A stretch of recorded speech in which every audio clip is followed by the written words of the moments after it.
out a clue mid-investigation, and your jaw drops, and it ends up being correct. However, I'm having a little bit of issue with this game in a couple ways so far. The first way is Renegade Detective being one of the bad guys. I don't... For the love of God, I do not want... He literally got Macellans. Yeah. I do not want a super evil character to end up being evil. There needs to be a reason why the character is acting the way they're acting, and it can't be the obvious reason. If it's the obvious reason, I think that's bad story writing.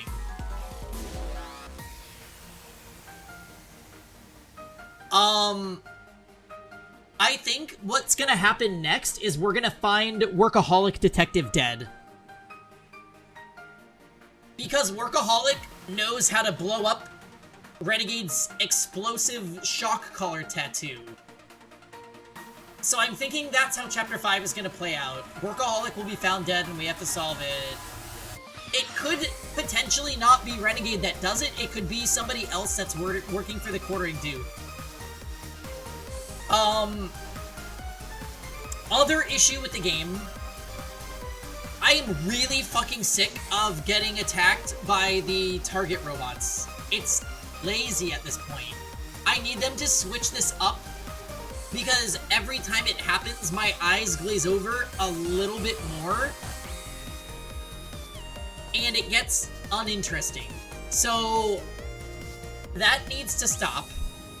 I want more mysteries about contraptions and motive and how a character could come to grips with doing something. I don't want it to be, well, we manipulated a robot that wants to kill you and it's too strong for you to deal with safely. Like, it's just, it's reaching a point, okay?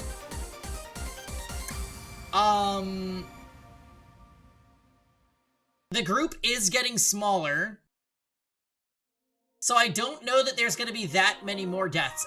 My theory is I'm approaching this like it's Danganronpa, and I'm assuming that there are 6 chapters. That could be true, that could not be true. It just feels like we're getting closer. It reminds me of a so-called social deduction JRPG, but in the end, every deduction that you made in the story doesn't affect it at all, since it's too complex of a system for the dev to implement properly. Yeah, that would be, that type of game is super hard to write and implement properly. PoE was jealous that it didn't have its own Clash.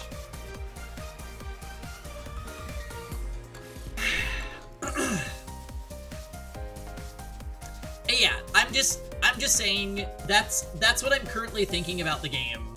I do like this game, but last chapter had highs and lows for me, for sure.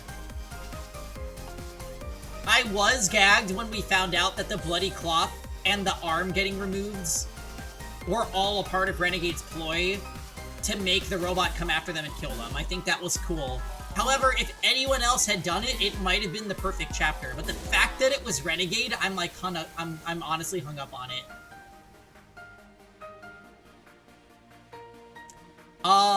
Out of the remaining people, I think we definitely sus... Well, first of all, our theory about Ideal Detective being inside Detective's armor is completely fucked. We are still doubtful of Doleful a little bit, and of, Gourmet.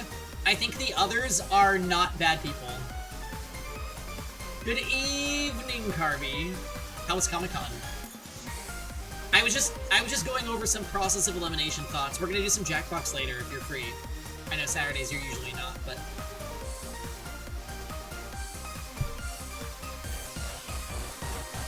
Alright, let's go.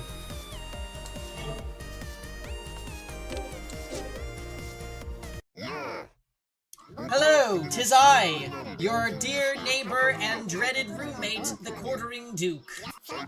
The word psychopath is thrown around a lot these days. Are you familiar with the term? It was good, actually. Had fun. Walked out with a bunch of freebie junk. Yeah? Did we get any merch while we were there? It essentially refers to someone with a wholly antisocial mindset. Discriminatory language hurts, so don't go around using it carelessly. The power held by words is frightening. No matter how serious or grave its meaning, a buzzword can spread to daily lexicons like wildfire. I wonder, are you guilty of carelessly flinging about such weighty words, causing thoughtless injury to others' dignity? How very psychopathic. Hey, you just called me the real psycho in your head, didn't you? But am I truly? You're so quick to label others. Maybe that makes you the psychopath here. I've heard I was strange since the day of my birth. I've been called abnormal. I've been asked to adhere to a standard. So tell me, what is standard? If I'm abnormal, then what is normal? Should any measures used to judge others truly be considered as such? Hey, look, I'm on TV, Mom. It's all thanks to your wonderful standard education. As you can see, I'm filled to the brim with common sense. It's true what they say, entertainment's all about familial love. A broadcasted reunion with Mom? Oh, how grand! I love you, Mommy! Anyway, that's pretty much it. What? That whole bit just now? Playing Psycho? Great stress outlet. Try it. All you goody-goodies out there, best consider using a throwaway account. See? As demonstrated, it's easy to play all sorts of crazy roles, but the reverse also holds true. Perhaps the true psychopath could be your neighbor or roommate. Stay safe out there. But then again, perhaps it's you.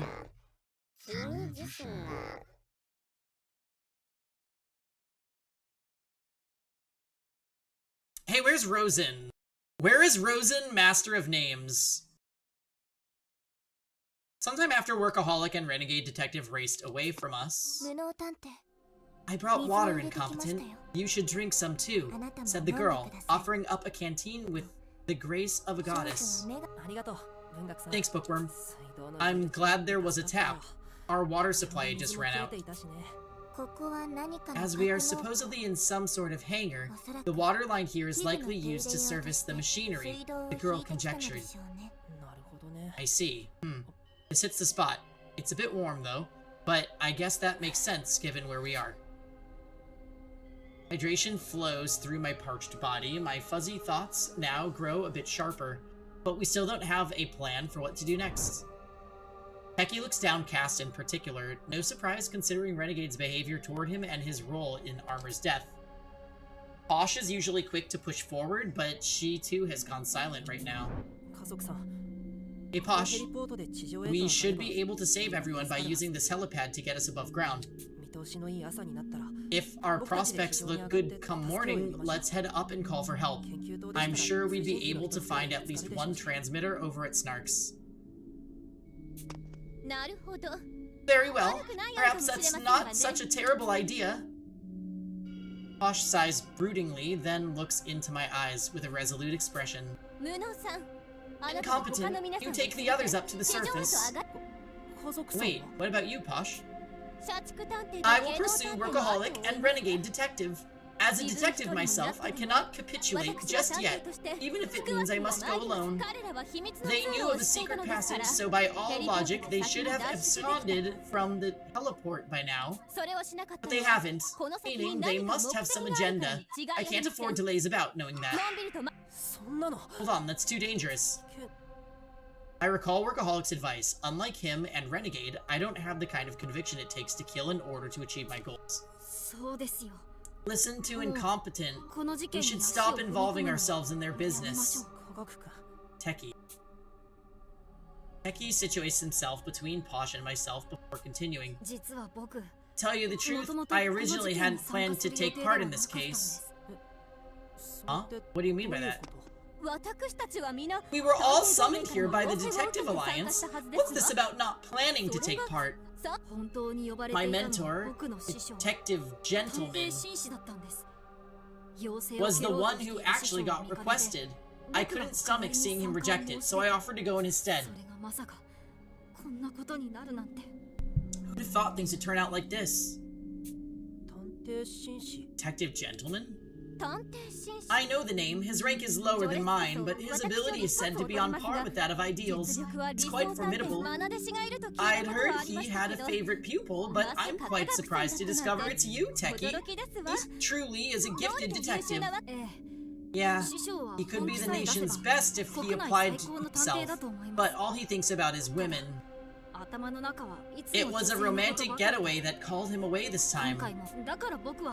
So I decided I'd take his place and help you all out. But it's all thanks to my meddling that armor... It wasn't your fault, Techie. Armor got swept up in my ability, so technically... That isn't true. If I hadn't caught on to Renegade Detective's plan, we could have avoided further bloodshed. If only I was as strong as my mentor. I understand Techie's feelings to a painful degree. I still can't forget the moment Holmes was killed right before my eyes. No matter how much we grovel or repent, the dead can never answer or rebuke us, so in turn, we lash out at ourselves. Well, I wouldn't say never, but I suppose your case is the exception here. Yeah, I'm grateful for that. If I hadn't run into you on this island, I'd have kept dragging my regrets with me until my dying breath. Sounds about right. I hate to sound like a certain maverick, but one cannot help but feel responsible for the death of another.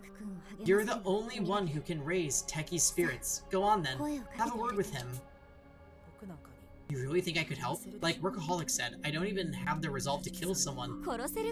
Taking a life is proof of one's resolve. Now you're making me laugh. Even a child can kill if given the proper tools. He's throwing around such bombastic words, but the matter is much simpler than that, really. Simpler? How so? It's a means to avoid accountability. The longer one lives, the greater the obligations one takes on, and the harder they become to cast aside. But is throwing it all away truly a mark of resolve?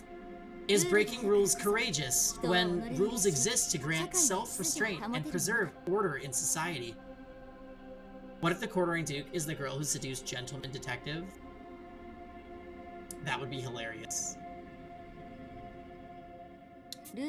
Without rules, we're no more than wild beasts.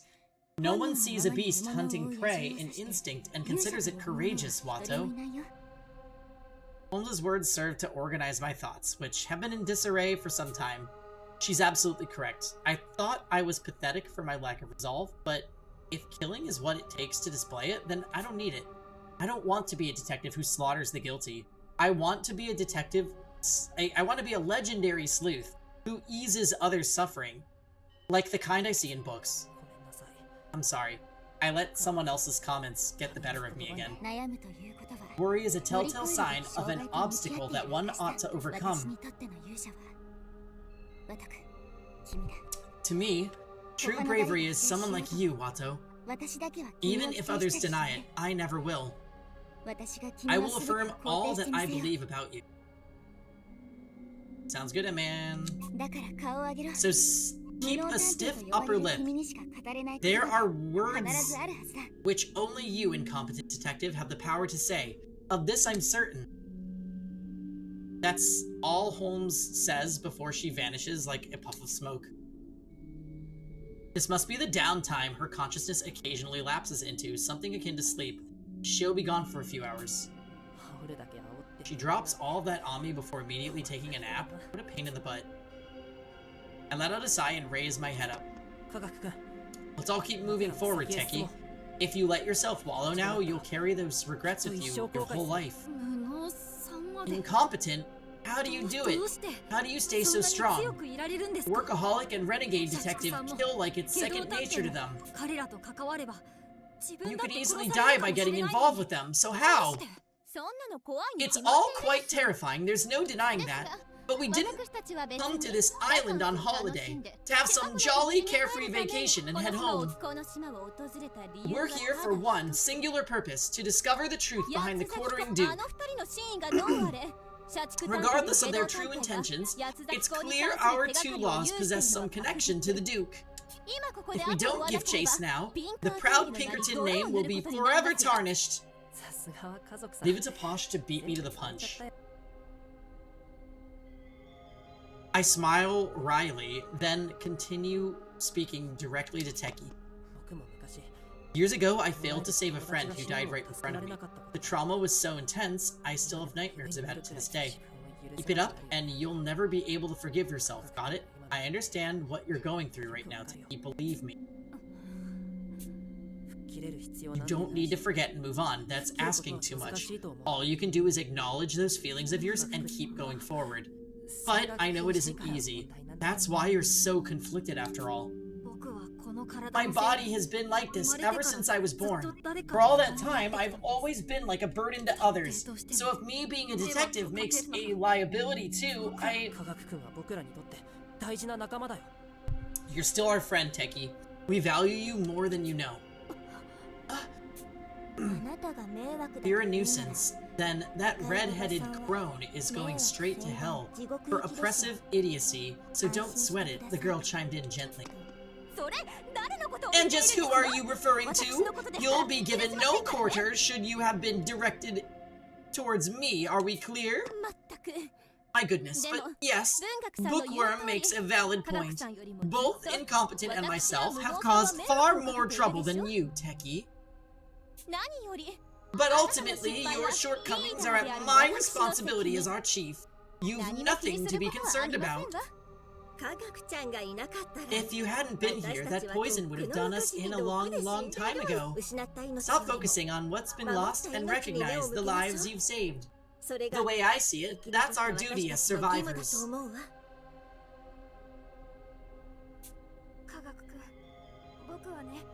Teki, I lost my family because of the way I am. That's why when Armor died, I kept thinking, not again, because it felt like I caused the death of someone close to me once again. I was going to separate myself and stay back in this room by myself, but what Incompetent said made me realize something. I have an obligation to take responsibility for the lives I couldn't save. Bowing out now would only be running away from that. An obligation to those you couldn't save? Dolefol's got the right idea. I know it's difficult, so why don't we shoulder that responsibility together? We'll shine a light on the mysteries of the quartering Duke, for Armor's sake. Competent. Teki wipes away tears using the sleeve of his lab coat, then looks up. His eyes and nose are still red from crying, but his face shows no sign of doubt. His pupils are as clear as the cloudless blue sky. Hey, everyone, I'm sorry I was weak. I'm going to keep going with all of you. Catch the Duke together. I swear. Teki, happy to have you. How befitting that I, your chief, could provide such incomparably effective motivation and encouragement. Very well, let us divide into two groups. One to head to the surface alongside the helipad and another to... Oh, we shouldn't do that. Pardon? Teki rejects Posh's orders outright. When I raised the helipad to the surface earlier, I attached some of the security cameras we used in the manor and saw this. Teki shows us a screen on his tablet. That's the SPX that killed Ideal. Why is it at the heliport? It could be a trap. Maybe set by someone who assumed we'd ride the helipad above ground. At any rate, if we head up there without a plan, there's a good chance we'd all be killed. I beg your pardon? How? So we've no choice but to press on? Maybe the Duke's hinting that we should. Swear I'll make him regret everything he's done, said the girl, spitting out the words as she cursed the unseen. Regardless, I had intended to stay the course from the very beginning. Let us be off then. We must chase after those two. Wait, Posh. There could be more traps up ahead. Don't you think we should rest here for now? We don't know if we'll have another chance. Yeah, I'm with Doleful. We've been through a lot today. I'm sure fatigue will catch up with us soon enough. How about we call it a day here, Posh? It'll be too dangerous to keep moving while we're this exhausted. This is precisely why the common folk are so ineffectual. As with everything else, my stamina is also first class. I shall press ahead myself. You timorous milksops may wait here instead. She speaks. Posh climbs to her. You okay? You tripped over nothing. See, you're exhausted too. Beg pardon? I am not in the least bit tired. Imagine if Renegade Detective were to escape while we waste time dawdling about. My mind is set. It is with a determined spirit that I shall forge on. Oh man, now I've done it. All that did was rile her up more. Communication sure isn't easy. Hey, Posh, I'd also like to keep going, but can I be allowed to rest for today? Sorry to make this about me, your subordinate, but we're up against two cold-blooded killers. I'd be afraid to face them at less than full strength. Why, of course, my underling. After all, prioritizing the well-being of one's lackeys is the mark of a true leader. My, how benevolent I am! Say, Doleful, you're getting pretty good at handling Posh. You sure are a smart cookie. Perturbingly done, Mr. Botched Bangs. You can't call him that to his Facebook account. With that, the group decides to get some sleep in the underground hangar. The air is pleasantly warm, making the room just the right temperature. We'll be able to get plenty of rest, even without any blankets. We all drink a bit of water, then lie down to sleep, as if toppled by our exhaustion. Did they run out of food? I feel like that's been glossed over. Okay, after resting for the night, we set off down the passage in pursuit of Workaholic and Renegade. How many of these identical tunnels have we seen by now? I'm getting sick of this. No need to complain. This was a dwelling from long ago that had been repurposed. Areas that didn't need remodeling were likely left as is. Building a facility this far underground, the former inhabitants truly were foolish, as were the members of the secret police. I know they constructed all this here to be discreet, but the SP sure didn't make things easy for themselves, huh? I'm totally accustomed to having holes inside my head now. We continue conversing until we come across a shuttered gate. We must have arrived at the next facility. Doleful, sense any danger? We're good. I am not picking up on anything from the other side. Doleful touches the shutter and makes his report, after which Posh approaches it. Very well, I, your illustrious chief, shall throw open this gate. There may be a trap, so stand back, everyone. I consider taking her place, but the denouement isn't giving any reaction, so instead, I'll just keep quiet and let our chief handle this. Let the way be cleared. Ooh! Posh lifts up the shutter while making distinctly undignified noises.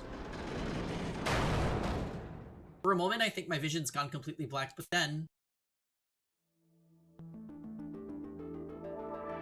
the lighting reveals an entryway to what appears to be some sort of hospital. Automatic lights. Here? But why? There's no trace of life in this cold, artificial place. The synthetic scent of vinyl hangs in the air, unlike the earthiness of the maze.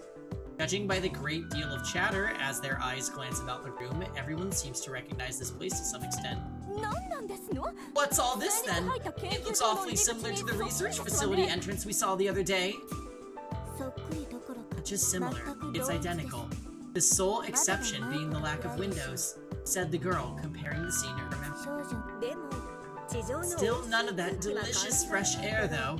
We must still be underground. Do you think that the elevator is working? If so, Renegade and Workaholic might have gone up to the surface. Button isn't responding. Either it's broken or the power's been cut. Judging by the incline of our path here, this must be the basement of the research facility. Maybe the elevator could take us back up. Nice. So all we need to do is fix the elevator and we can get above ground, right? Right. One problem though, there may be traps similar to what we've encountered before. I think we're safe for now. Unlike the other areas, I'm not sensing any threats here. So long as we keep our eyes peeled for our two runaways, things should be fine, right? Not that we should let our guard down.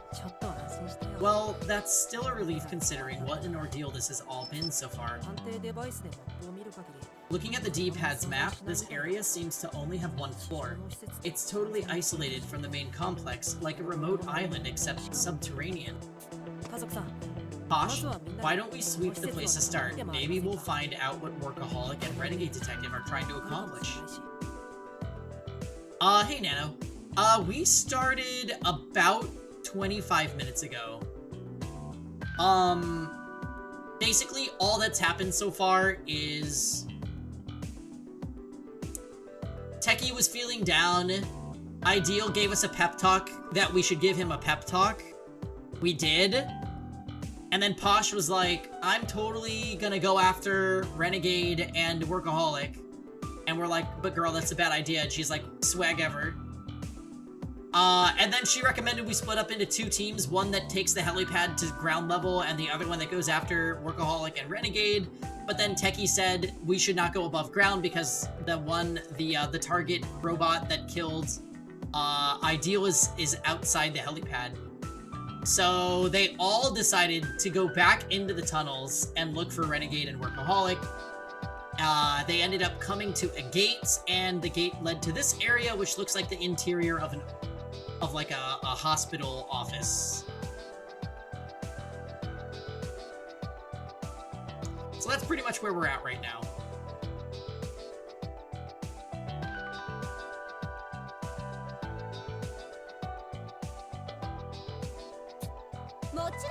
That's what I intended to do, obviously. Even that pesky Renegade will think twice before meddling with a group as large as ours. Us still surviving is a miracle? Yeah.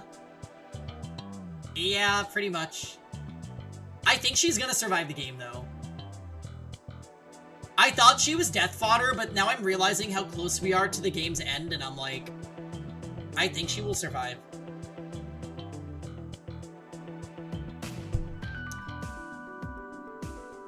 Jordan? We love Posh. We really do.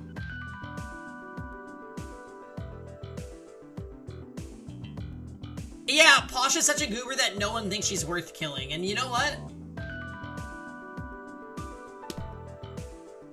If they're gonna kill someone useful, they kill Bookie, Techie,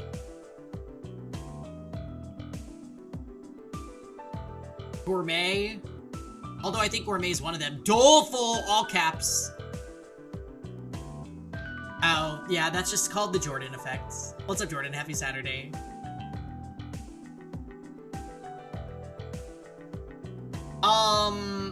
We're gonna play Jackbox tonight, by the way, Jordan. Would you join us? Would you be interested in joining?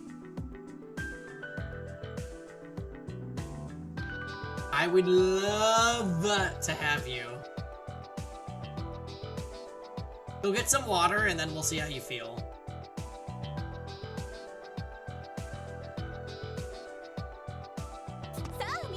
Now, let us move forward. Follow my lead, everyone. Thus, we begin our investigation of the underground research facility with Posh at the helm. Goodness, it's roasting in here. What on earth is this place? The temperature is nearly as bad as it was in the labyrinth. Jordan!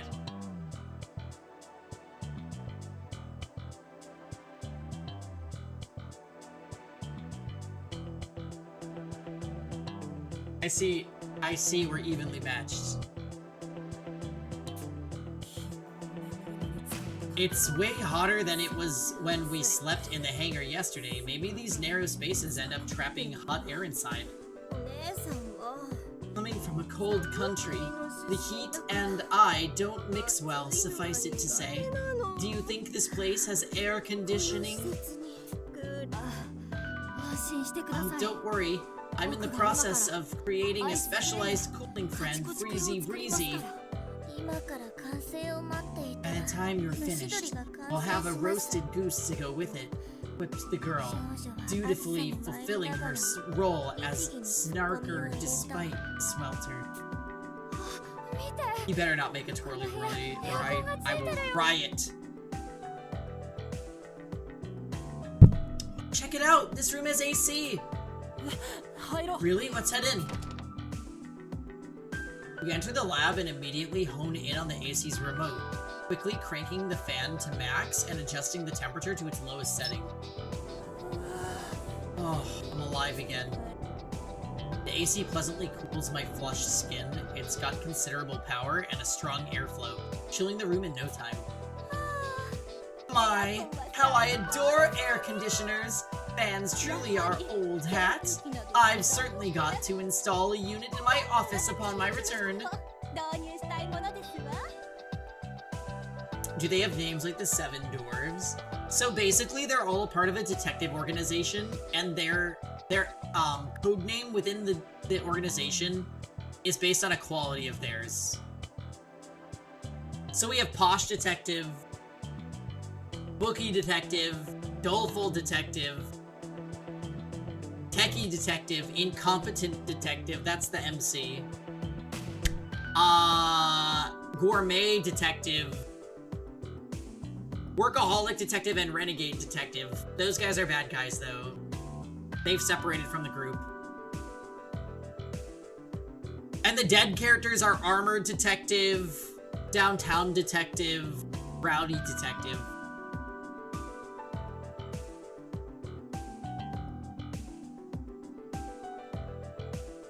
And Ideal Detective. And Mystic Detective.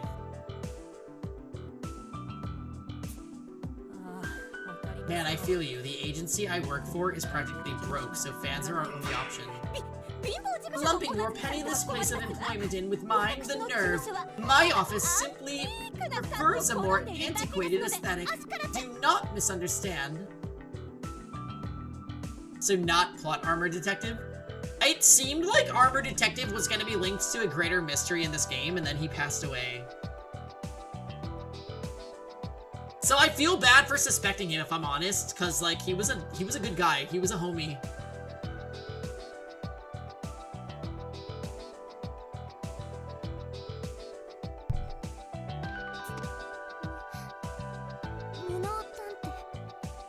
You traitor? Ooh. Incompetent detective. He was literally nothing but nice, and I was suspecting that because he had a suit of armor and this is a visual novel with an obscured face, someone else was inside a suit of armor and the real Armor Detective was dead. I thought it was like a perfect ruse that maybe not everybody would get. Then he just died, and now I don't know what to feel. Bookworm repeatedly tugs at my sleeve, and I turn to face her.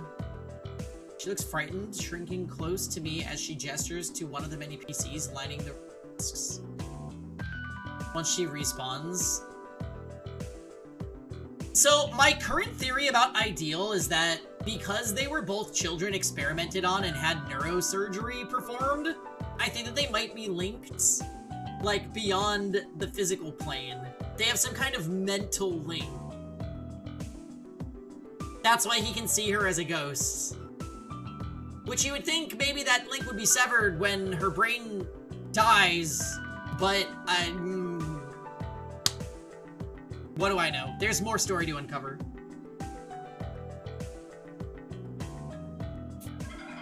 I then noticed that one of the PC's monitors has flickered to life. You're there. The computer just turned on all of a sudden. You can see her too? What does she look like, Jordan?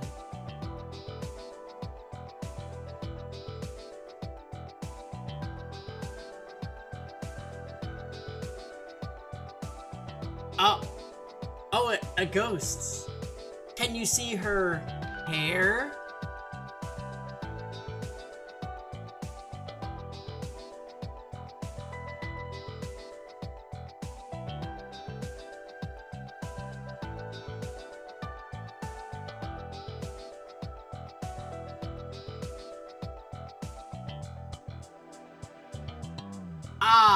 Ah, interesting. I see. Ah, that's weird. No one even touched it.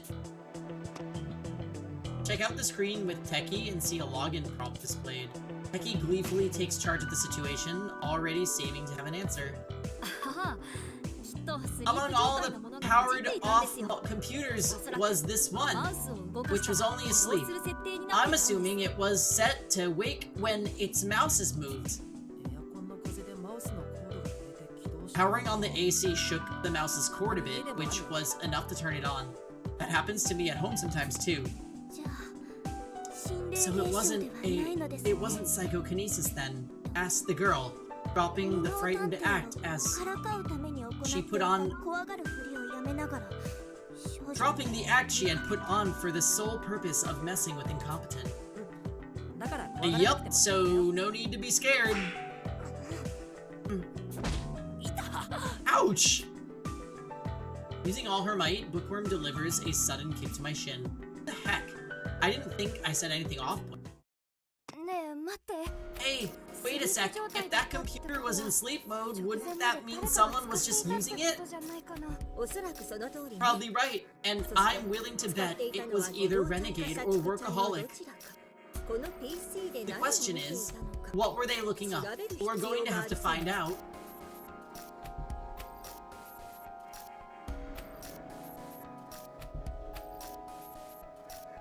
Gourmet sticks her nose close to the keyboard and sniffs. Then, for some reason, she begins licking the keys.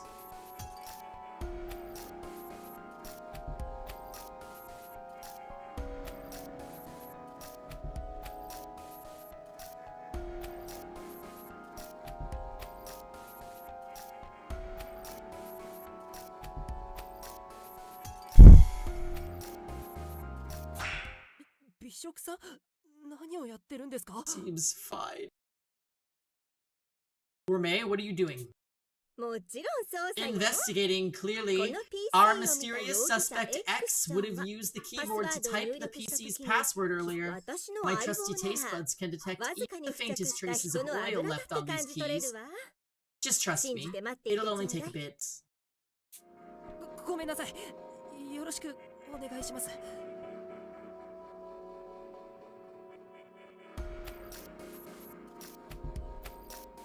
Sorry, keep up the good work.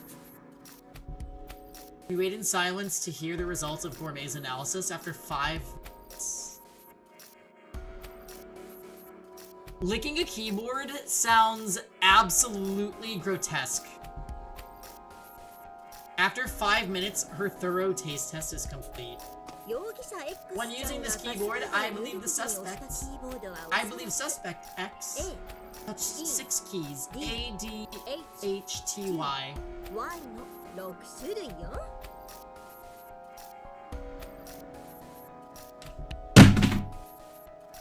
Sorry. Okay. A, D, E, H, T, Y. Can we make a word with that? Death. Deathy.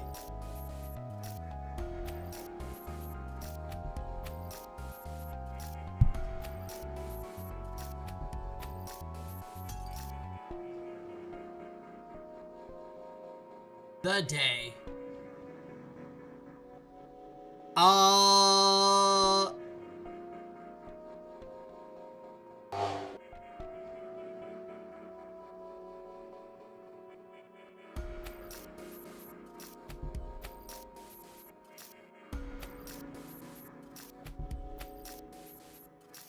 Yeah, Dith. Thank you, Jordan. Why death?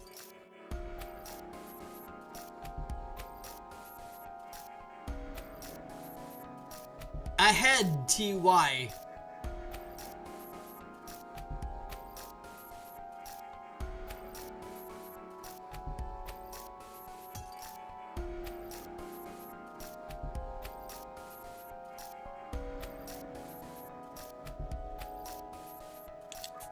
I did taste and smell additional sebum.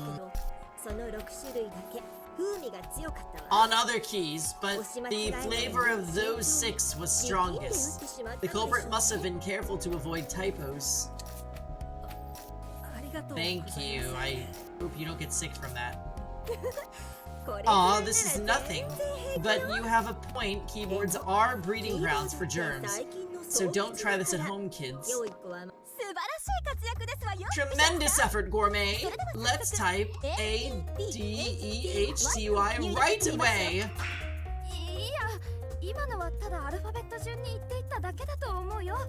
Wait, I think Gourmet was just listing them alphabetically. I don't think typing them in order will do us any good. 6-letter word. Even with my cracking software, it'd still take half a day to recover. The password is something with actual meaning. Then it may be a good idea to create some options using those 6 letters. A password with meaning, huh? Death immediately springs to mind, but that leaves out the Y. What if you stick the Y onto the end of death and make it an adjective? Deathy. How like the common folk to suggest such a vulgar, ludicrous notion. That is most certainly not the password. Rather, it's Y followed by death. Why death? In other words, questioning one's imminent fate in an abbreviated form. Why death? Whoever set this access code clearly exhibits a mastery of English internet shorthand. A clever, artful password worthy of Lewis Carroll himself.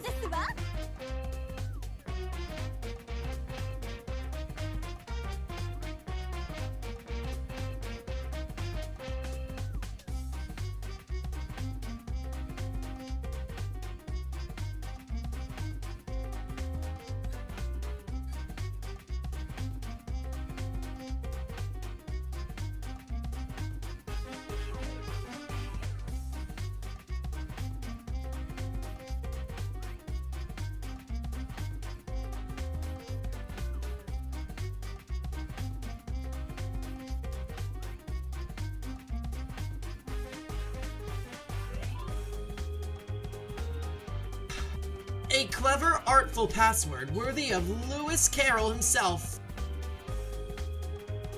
Why are we so sure that each key was only used once? Yeah, very that too. Anyway, the password is the day. Okay, Diamond Form Detective.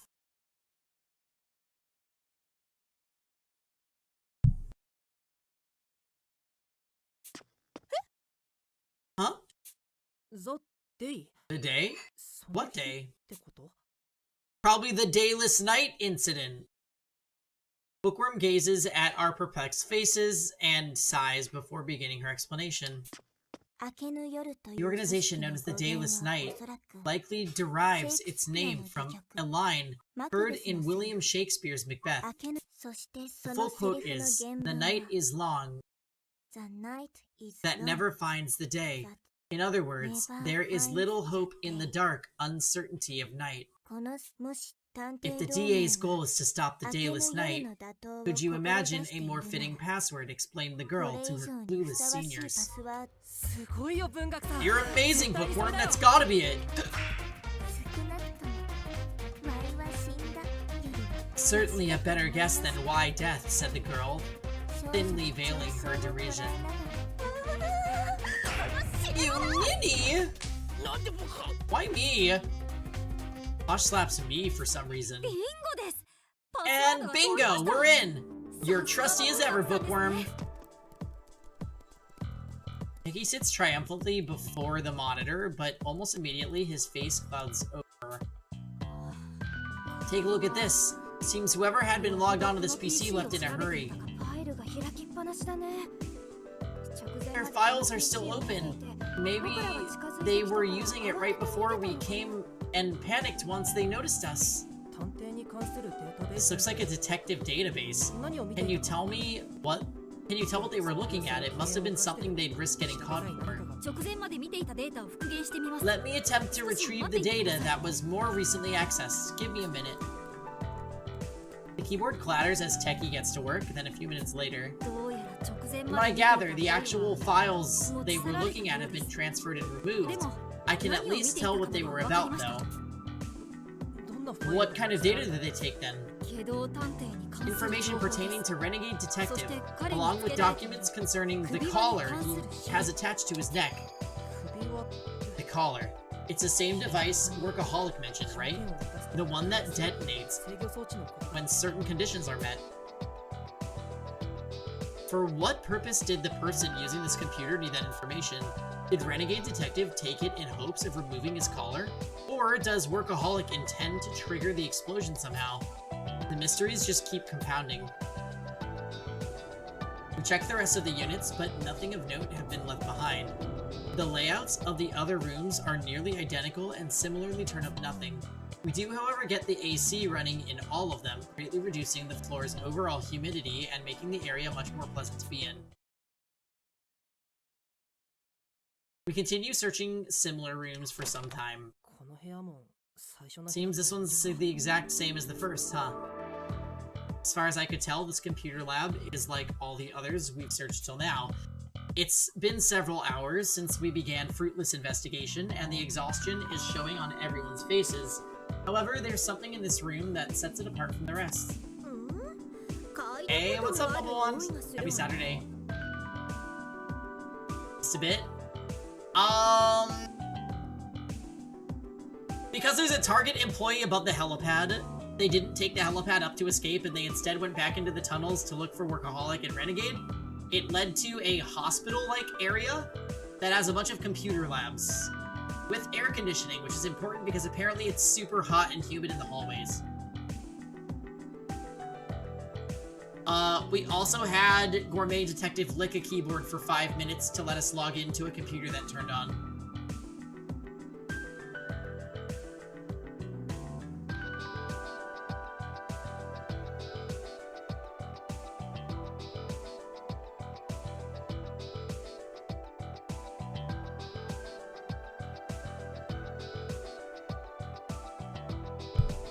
I think it could have been a gamer keyboard, and the thought of it literally makes my skin crawl.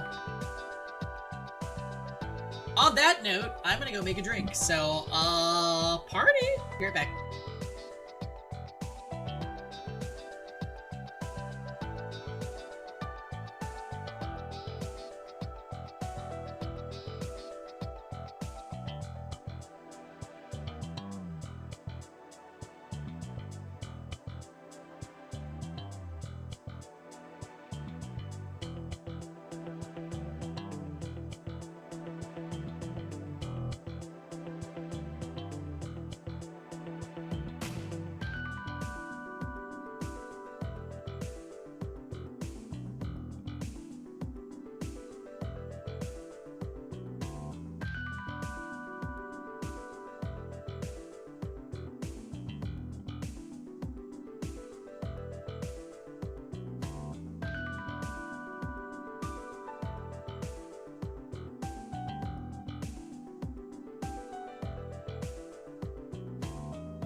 Oh, yes.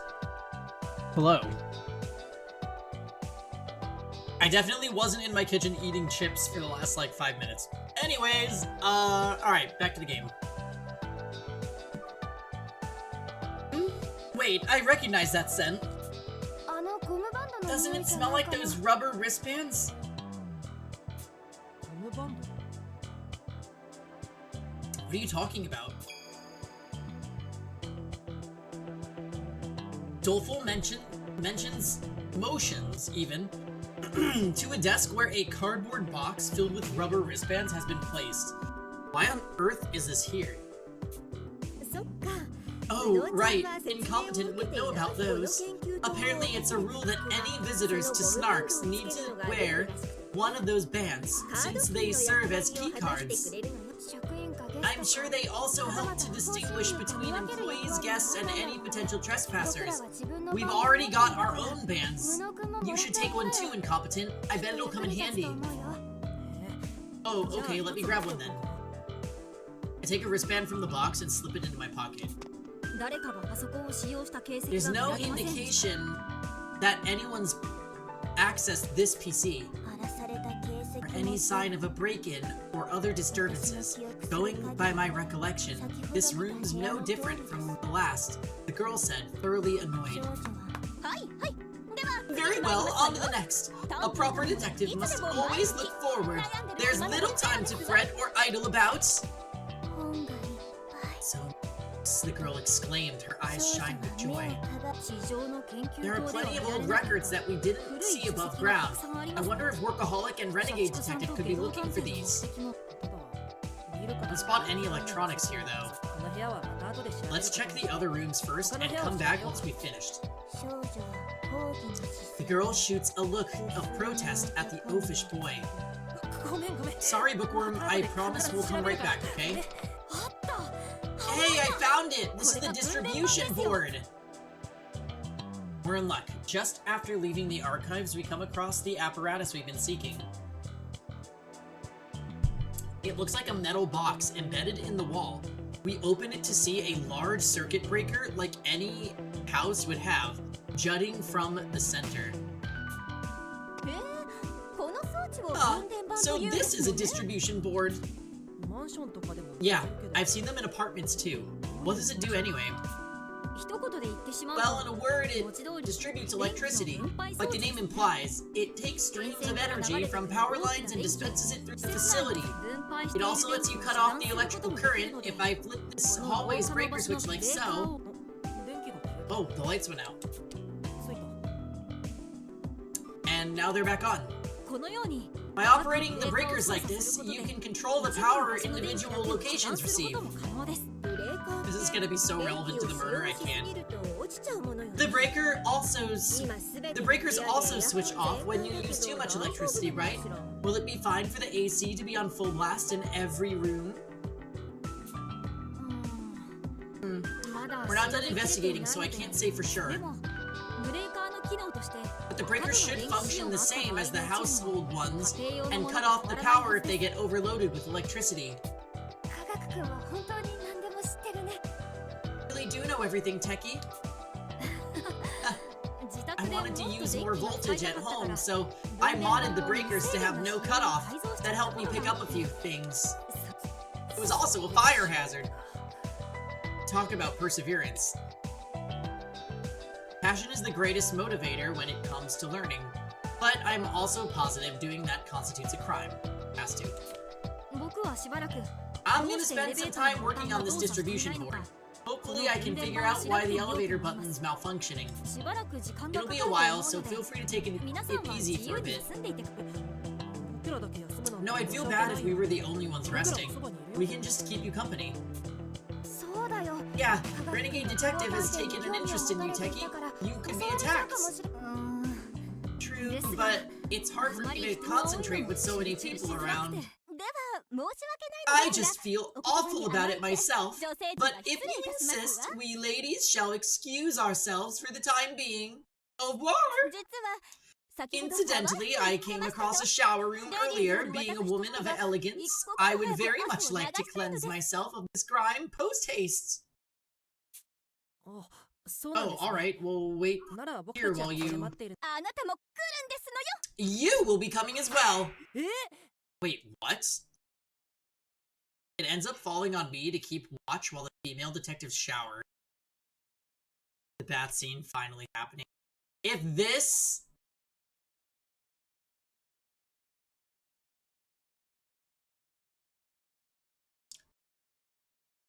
I will be annoyed if this is token early 2000s visual novel bath scene right now.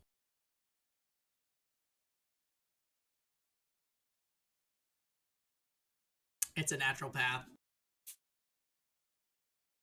They're defenseless in there, so having a guy guard the outside makes sense.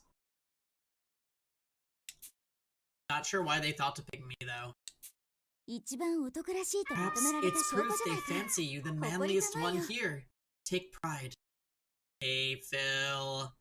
Cheers! Are you pre-gaming Jackbox, Phil? We'll be starting in about 2 hours.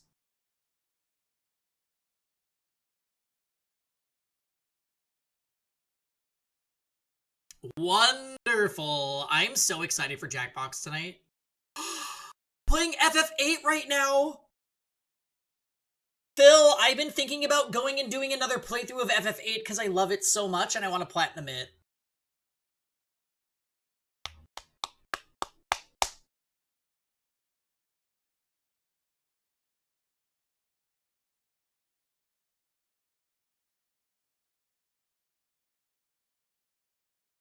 Oh my god. FF8 is the best. Who's your favorite? Quistis. Anyways, moving on.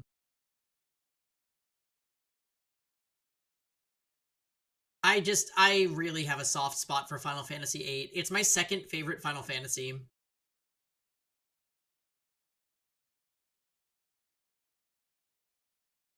What are you playing it on? It's on so many things at this point. I love Quistis. She is such a moron, but I love her.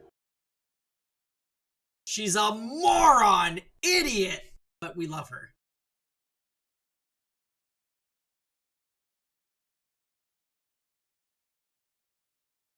Yes! They're all morons, agree, especially Irvine. Yeah. I will definitely be prioritizing FF8 as a game to platinum soon because I really want to platinum things that I love, and Final Fantasy VIII is a dear game to me, as is Final Fantasy X.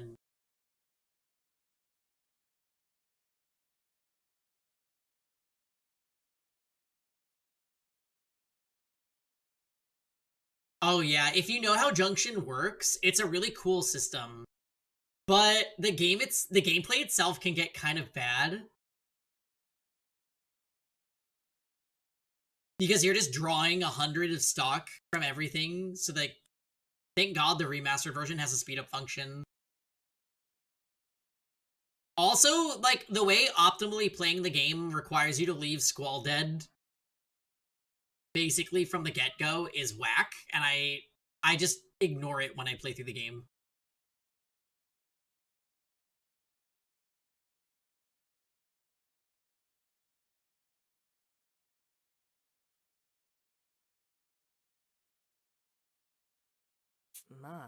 Well, I guess that makes sense. Techie's just a kid, and Doleful's a bit on the androgynous side. I know I have to draw every spell to 100, but I have compulsion. Yummy Ellie, why are you heathering me? I feel like this is so out of left field.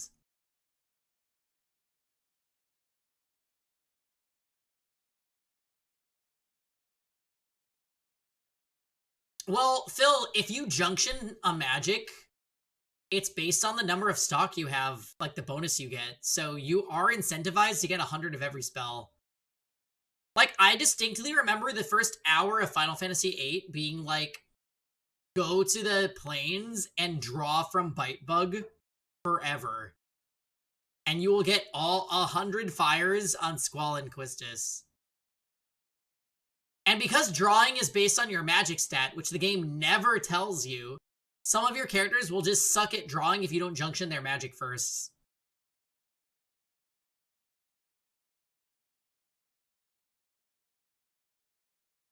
Yeah, and water is like a weird spell in Final Fantasy VIII. It's like a level.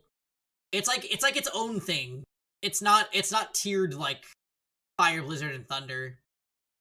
So it's a good thing to junction with. I remember water being a good HP junction.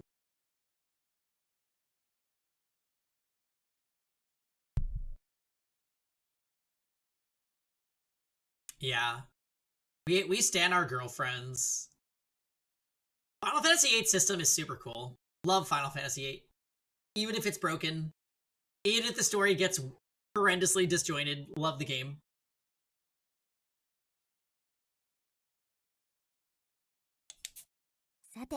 Now then, shall we be off, Watto?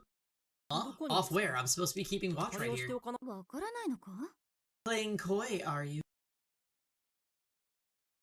Oh, Nano! No! I don't want this. Can we not? I don't want to see Bookie Detective in the shower. Please. Please, for the love of... I'm not, I swear.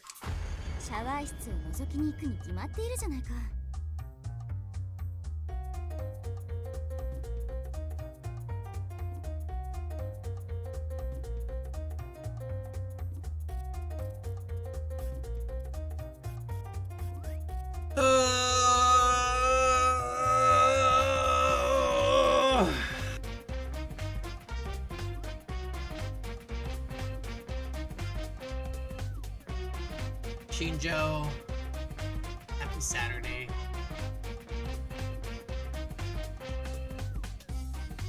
God damn it. We're going to peek into the showers naturally. Excuse me, miss? I immediately blurt out my reply. She's a legendary detective, sure, but what in the world is she getting at?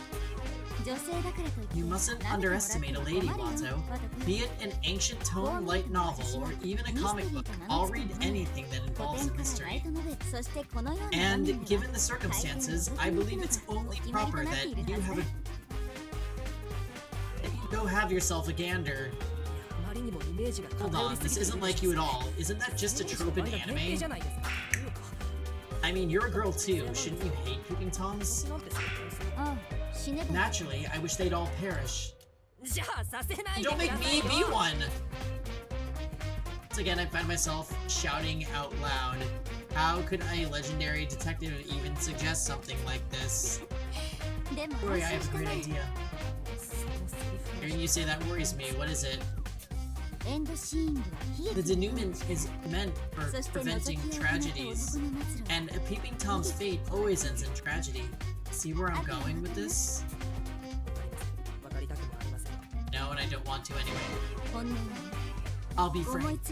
Now that I've brought this up, I simply can't contain my intellectual curiosity. So please, try peeping on them with the denouement for me. On, quit it. I said I don't wanna. I'm aiming to become a detective sworn to justice.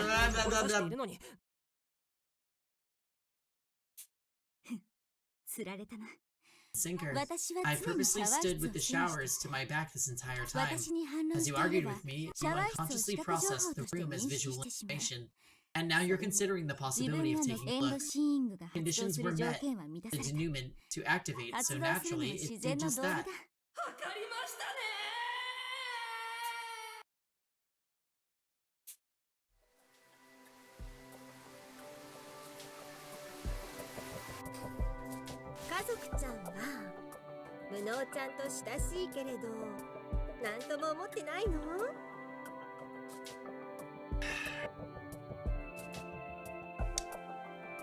Hey, you're close to incompetent, Posh. What do you think of him?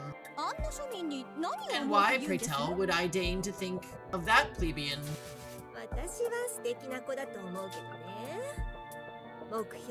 I think he's a wonderful boy. He's a hard worker with laser focus when it comes to his objectives, not to mention he's always looking out for others. That boy is an utterly worthless neophyte. A true gentleman ought to be more polished and gallant, somewhat righteous like my forebears. Yeah, being too harsh. I wouldn't forgive you if you keep bad-mouthing him, the girl said, powering and posh detective. Apologies, I did not mean to offend. Naturally, being a fellow detective with the same goals in mind, I do trust him completely. I would say he's even managed to save us. After all, I am keenly aware of how unfit I am to serve as chief. My lackluster abilities certainly leaves something to be desired. But with the loss of Holmes, it only stands to reason that the responsibility should fall upon my shoulders. As chief, I alone am accountable for what occurs on this island. In doing so, the rest of you may continue the investigation free of such worry. Posh. My voice inadvertently slips out at Posh's confession, so this is where she's so fixated. This is why she's so fixated on being the chief. She's also death flagging, in case if anybody didn't catch that. I see her in a completely new light now. Why, pray tell, is our guard not at his post? You've really done it this time, incompetent. Better get your affairs in order. That's right. They do have a proclivity for the prepubescent.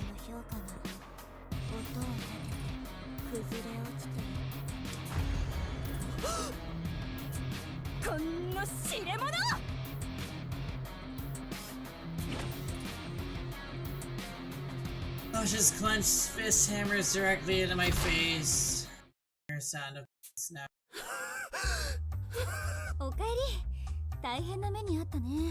Welcome back. My, but that looked rough. To think they would actually kill you. What a fascinating experience for you, though clearly being in the shower is not a good idea. Head is pounding, my vision is skewed, and my nose won't stop bleeding. What in the world is happening to me? My apologies, your brain is in turmoil after witnessing its own unexpected demise. While it may only be a premonition, information about your own death puts a heavy burden on your psyche. Be more mindful from now on, okay? I hit you. I wish you could. At least it would mean you could touch me. Holmes giggles with pure, unadulterated delight. After spending so much time with her, I've come to realize she's childlike, mischievous, and more fraught with negative traits than I thought.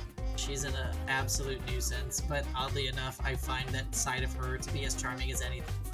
Ultimately, my heart's been completely enraptured by this woman, Saika Sharonford Holmes. Your nose is bloodied and your breath is awfully ragged. What have you been up to? Huh? I look up to see Posh and the others. They must be done showering. I can faintly catch the pleasant smell of shampoo. A shower sounds nice. I think I'll have one myself later. Right now, though, the real issue is how I appear. Breathing hard near a shower, nose bleeding. That's not good. In fact, it looks absolutely criminal. No, you've got it all wrong. You cretin, you! Posh chops me squarely on the head. It stings, but I'm overjoyed that it doesn't kill. We continue combing every inch of the facility while Techie works on the distribution board. But despite our best efforts, we can't find any trace of workaholic or renegade detective, both of whom should have beaten us here. Who do we think is dying? I'm kind of between, like, Posh and Techie.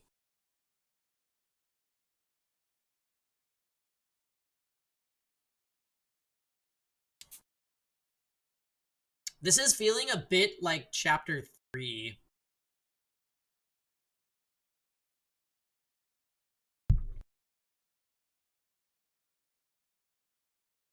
Since the elevator isn't working, they must still be here somewhere.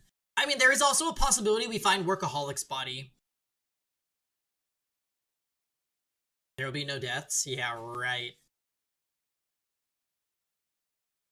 Since the elevator isn't working, they must still be here somewhere. It's definitely odd, though. In such an enclosed space, where could they have gone?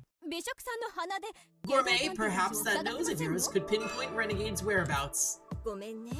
Sorry, I can differentiate between the smells of objects I've tasted before, like steel, rubber, or oil, but a human's odor is just too complex. Not to mention our scents have all intermingled. Rowdy might have been able to pull off a feat like that, but I certainly can't. Either way, making yourself untraceable is a skill vital to any detective. If first-rate sleuths like Renegade and Workaholic fully commit to staying concealed, locating them definitely won't be a cakewalk. No deaths, but the next case is a double elim. That would be interesting. Those two are probably somewhere we can't access or even think to look. Our only option may be to wait for an opportunity. Surely they must have hauled themselves up, waiting for the elevator to be fixed. The gall. Posh, how about you and me take another look through the halls and see if we can't find where they're hiding? My nose and your aesthetic eye go together like butter and potatoes. The perfect combination. Are you calling a buttered potato? I care not which ingredient I am. Your analogy is detestable. At least consider us shrimp and mayonnaise. Naturally, I am the shrimp. She's always so picky about the randomest little things.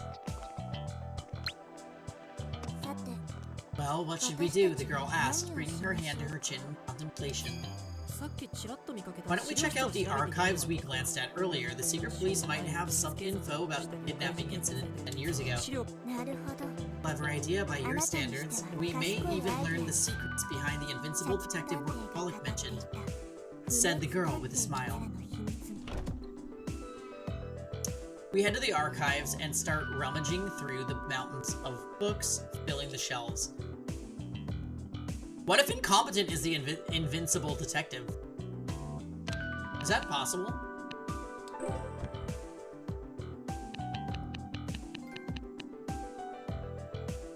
I just got a trophy. My gamer score is intensifying.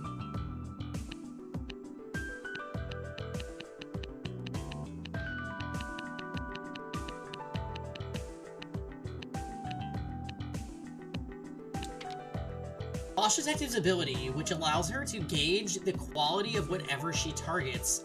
Her parents both retain pride in their family name to this day and have placed great importance on aristocratic etiquette, dining, and knowledge.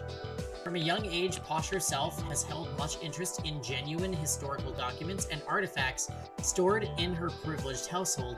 Owing to this, she has gained keen senses that can spot any fakes or forgeries with ease.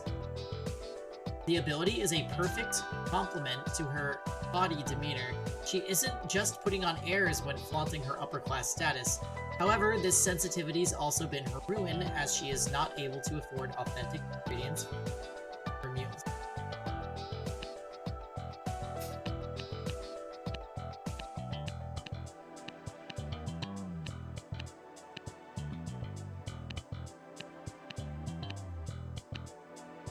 I wonder why Invincible Detective is not in our lexicon.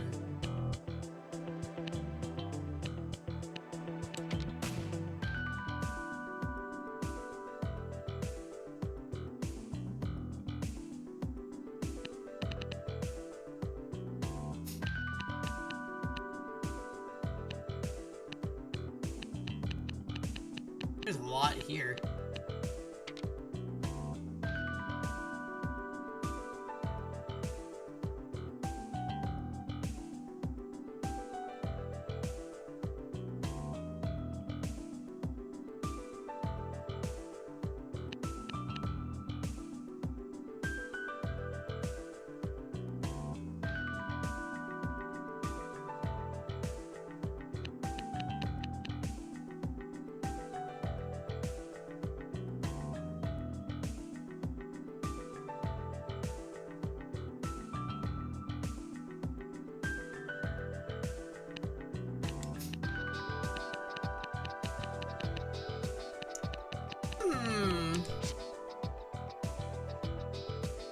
place is clearly in need of some tidying up. The slightest touch sends particles into the air of the stuffy room. This is going to be a struggle.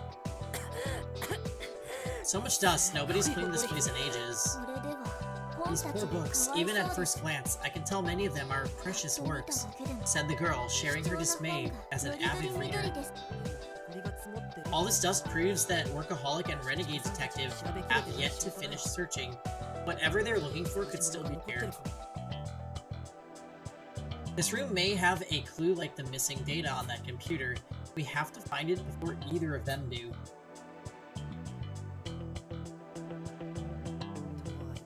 But with this much to sift through, even a full day of work wouldn't be enough to finish. I hold back a sigh as I look at the shelves. We don't even know how the books are organized. Picking out secret police documents from all of this is a tall order. I begin to dread how much time this will take. Bookworm, on the other hand... Oh, this one's no good. It's not even in Japanese. There's no point in reading it. This one's no good either. Rejected. Worthless. She's beside me, taking books off the shelf and flipping through them. She mutters a comment about each one she stacks as she stacks them on the table. Her speed is remarkable. She spends only about a dozen or so seconds per book. All I can do is stare incredulous at the sight. Bookworm, you're going so fast. Can you really read it all like that? I still can't speed read. At your age? Queried the girl in utter disbelief. She really is. Age has nothing to do with it. I don't think many people can speed read, period. In fact, I'm willing to bet a lot of people don't even know the technique exists to begin with. Well, I'll teach you once we're all off this island. It isn't hard, said the girl with a radiant smile. Thanks, Bookworm. Now I'll have something to work on once we get our way out of here. At any rate, reading is my specialty, so leave it to me. Just focus on finding the important books, the girl ordered before resuming the task. Okay, gotcha. Thanks for handling the hard part. Whenever I find anything about the secret police or something that could contain old information, I stack it near Bookworm. But she goes from cover to cover faster than I can find them. I can't keep up at all. Still trying to find the next one, asked the girl, repeatedly opening and closing a book to spur him on. Sorry, just a sec. It's hard to know which volumes might be useful. Good grief. Puffed the girl, rising to her feet. Clearly this all rested on her shoulders. Bookworm stands in place, idly scanning the shelves from one end to the other. The girl gestured to the center of the shelf. Perhaps you should try looking there, she said, kindly offering her guidance. Huh? It may seem chaotic at first glance, but there's a logic behind the archive's arrangement. Deterioration of the book spines indicates this shelf is arranged from oldest to newest. The worn volumes on the left must be from older investigations. The secret police files we're after are 10 years old. If these archives are ordered chronologically, finding them should be easy. Wow, you're right. They really are different. The spines of the volumes in Bookworm's hands are practically two complete separate colors. I get it now. The titles didn't indicate any sequential order, which confused me a bit, but now I realize they're sorted by year of registration. Nice catch. They don't call you Bookworm for nothing. Please, it's just common sense. You're a detective. Haven't you done research at a library before? Asked the girl with a sigh. Sorry, I use my school's library, but that's about it. E-tier. We're playing Jackbox in about an hour and a half.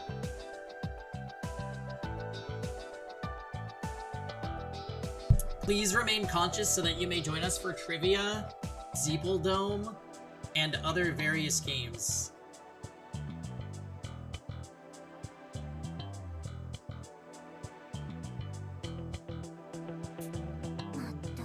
That does it. Once we're out of here, you're joining me for some first-hand library experience. It's no exaggeration to call reading exercise for the mind. I'll be there to ensure your brain won't pull any muscles, the girl said with a smirk. Thanks, I'll be looking forward to it. Get back to it. I gather the books and Bookworm reads them. Many cover the SP, but the key sections are often blacked out. Never Zeebeldome, thank you for your business. Yeah, I know, Zeebeldome's bad news, I know.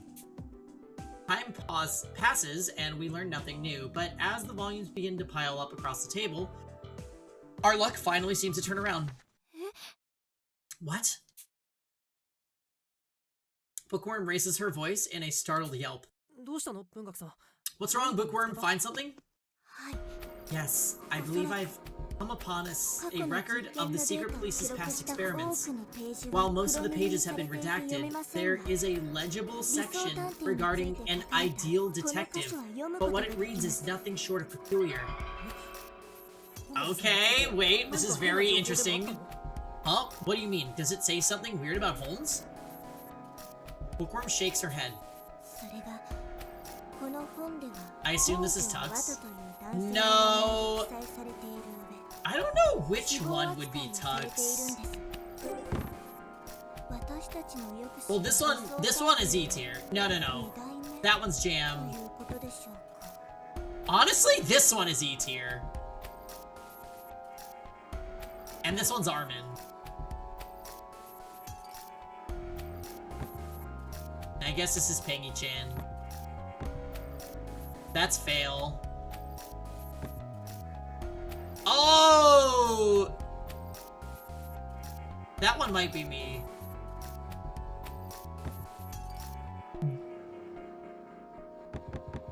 Yeah, that one's E tier for sure. I don't know who this is.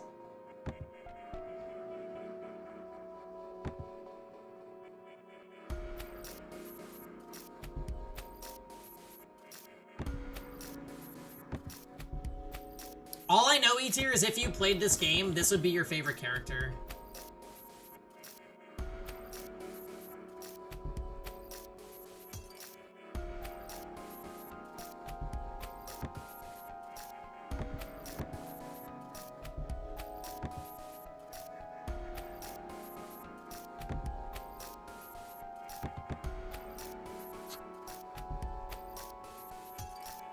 It will happen before I die, probably. Yeah, this game's pretty cool. I like it for the most part. It has some shortcomings for me that I don't think are gonna get fixed by the end of the game, and that's okay. But I think they did a pretty decent job. It's also an NIS game, which is the Disgaea people. You like Disgaea, right? You could probably see some similarities with the art style.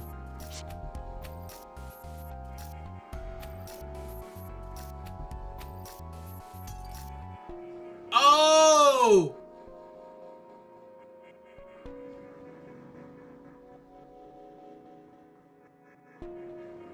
Oh, wait. Major T is getting spilled. Actually, this detective is named Wato Hojo. The text seems to imply he's deceased. Does that make the ideal detective we knew the second one?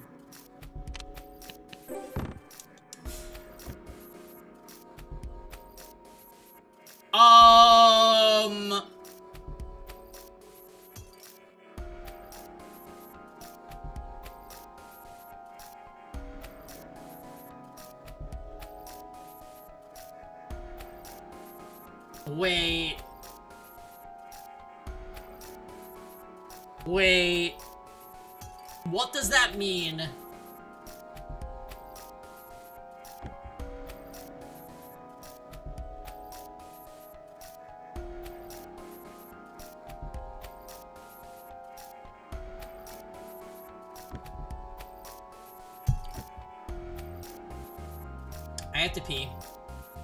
I have to pee, so I'm leaving you with Wato's page. But, like, wait, this is a bombshell.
Alright, I'm back from my inquisitive pee.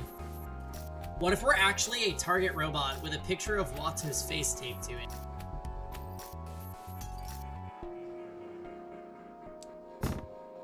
I don't know if Wato would have worked at Target. What? May I take a look? I hurriedly grabbed the book, scanning over the page in question. Wato Hojo. My name is right there, plain as day. What, so I'm Ideal Detective? If this is meant to be some kind of joke, I'm definitely not laughing. Wato Hojo awakened during experimental trial number 3. Subject was expected to develop as Ideal Detective, but died in combat against an SPX during trial number 5. What is this? I read the section over and over, believing I must be mistaken, but I'm not. So what if, so our flashback is of Saika dying, right? So what if they got the wrong name? And we escaped, but Saika died, but then that doesn't explain why Ideal existed in the first place.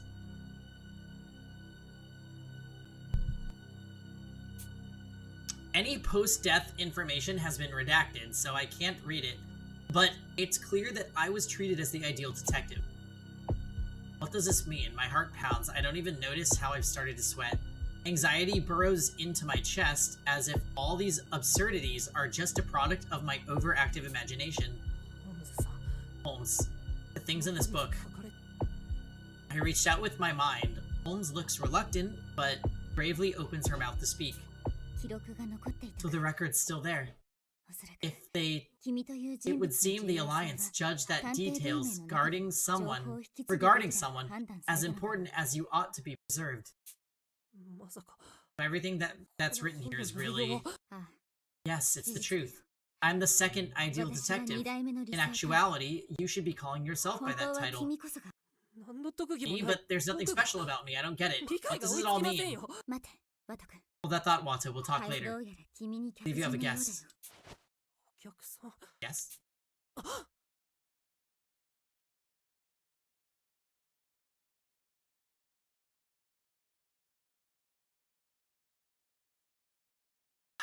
Shit.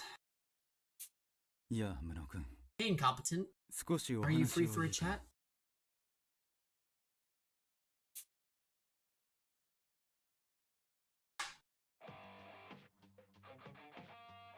I look up to see Workaholic suddenly standing before me. He's holding Bookworm's limp body in his arms. Is she unconscious? What'd you do to her, Workaholic? Relax, she's just taking a quick nap. You two shouldn't have read that book. Now, are you going to quietly hand it over?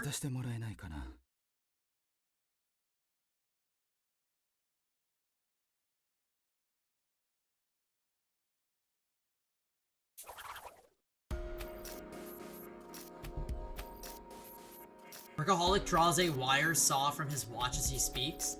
It's unmistakably a threat. He really doesn't want us reading that book. Before I do, tell me something. This says that I should be Ideal Detective. What does that mean? You were there 10 years ago, so you know, don't you? No point arguing that you'd be better off not finding out, so fine, I'll tell you. But on one condition, in exchange for the truth, you have to help me kill Renegade Detective. Kill him? His nonchalant proposal nearly makes me recoil. He acts as if he's making a completely ordinary offer. Why do you want him dead so badly? Treating a human life as some sort of bargaining chip just isn't right. You only say that because you aren't aware of how terrifying he truly is, Wato. He uses my real name, making it implicitly clear that he knows everything about me. It's plain to see that Workaholic was deeply involved with those events from my past.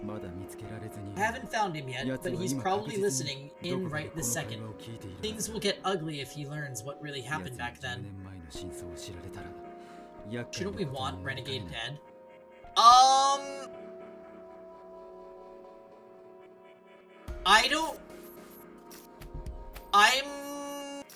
So Workaholic is essentially ex-secret police, and the secret police are the people that kidnapped us when we were a child. So I'm not sure if helping them attain their goal of killing Renegade would necessarily be a good thing. I think from the standpoint of our characters, Renegade seems to be antagonistic, but honestly, I don't know. I can't just heedlessly share that information with you while he's still out there. All I need is for you to assist in detonating his collar. I swear to keep your hands clean of it, so please, lend me your cooperation. I have to send a specific message from my D-pad to Renegades to detonate the collar, right? Why would Holmes give me that kind of authority? Why shouldn't she just have given it to you instead? Honestly, I have no idea. That's what made me suspicious of your background at the outset. And so it turns out that you're a survivor from those events 10 years back. If anything, I had considered you as a top pick for being the quartering duke. I remember how much distrust Workaholic regarded me with when we first met, and that was because I've been on his radar from the get-go. It's only natural, seeing as for all he knew, I could have harbored a seething hatred for the DA this entire time. But now I understand why the chief trusted you so much. I can see how earnest and driven you truly are. If I were more genuine like you, I would have trusted everyone, and Rowdy wouldn't have died by my hand. Workaholic's voice sounds bitter, and yet it still carries that genuine tone I know so well, making me certain his words can come from the heart. Hey, Fables, happy Saturday. We're playing the detective game for about another hour, and then it'll be time for Jackbox Community Night. Very exciting. We had the token visual novel shower scene earlier, and I'm still scarred.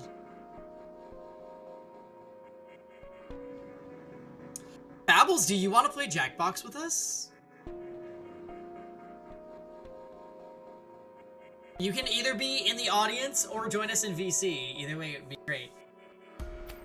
I fell asleep a while ago, and the first thing I heard when I woke up was Gourmet tasting someone's sebum. Gourmet licked a keyboard for 5 minutes. Oh, wait! Rosen, what was the name of Doleful Detective? I was thinking about this earlier, and I was like, where's my name overlord?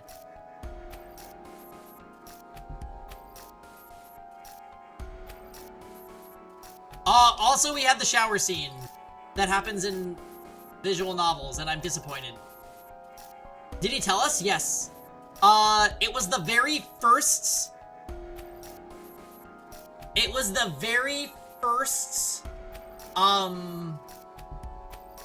flashback in the second... No. Yeah. In the second chapter.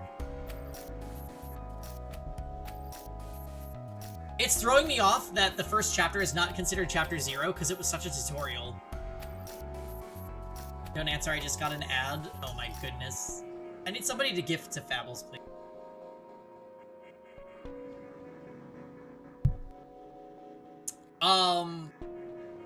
Also, we actually just got, like, a juicy bit of tea.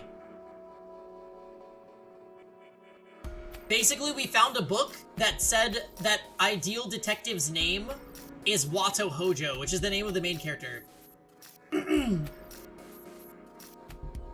So... But it says that we died, which is not fitting with our fantasy, seeing as we are alive. So we need to figure out what the hell is going on. Oh, welcome back, Fables. You'll see Jackbox is a collection of games that you play with friends. It's everything from trivia to drawing to making up funny answers about each other.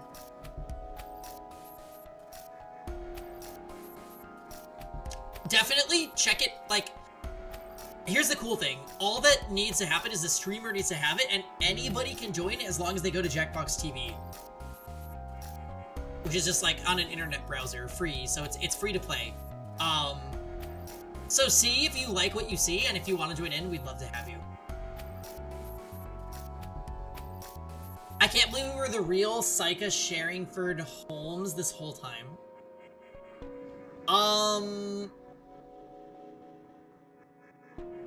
Well, actually, so we talked to Ideal Detective in our head, and she just said, I'm actually the second Ideal Detective. And then before we could talk about it more, Workaholic shows up, knocks out Bookie, and is now telling us to give him the book. And he's saying he'll only tell us about our past if we help him kill Renegade Detective. So now we're deciding if it's a good idea to kill Renegade or not, because, like, he seems like he's a shit, so I kind of think he should die, but I'm worried that Workaholic is also not a good person.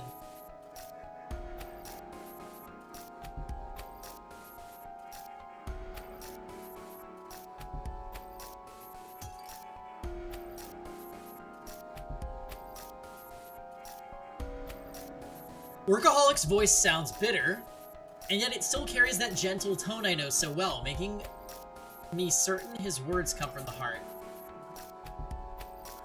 There's still time, Workaholic. Come back and join us. You don't have to go to all this trouble to kill him. We can all work together and bring Renegade Detective in. I appreciate the offer, but it's too late. Do you even understand how much blood my transgressions have spilled? Like Renegade said, I've indirectly claimed the lives of many children, and I know my past sins led to these tragedies that occurred on Morgue. In the name of those who died, I am duty-bound to stop the tragedy. I'll make any sacrifice and show no mercy to any in my way. I won't back down. If you set out to kill Renegade, I'll make every last effort to stop you. I've had enough of people dying in front of me while I'm powerless to rescue them. I decided to become a detective so I could save people. Say what you wish. Do you think you could stop me if I decide to kill Bookworm right now? Workaholic quietly brings the wire saw closer to Bookworm, who is still lying in his arms. Stop!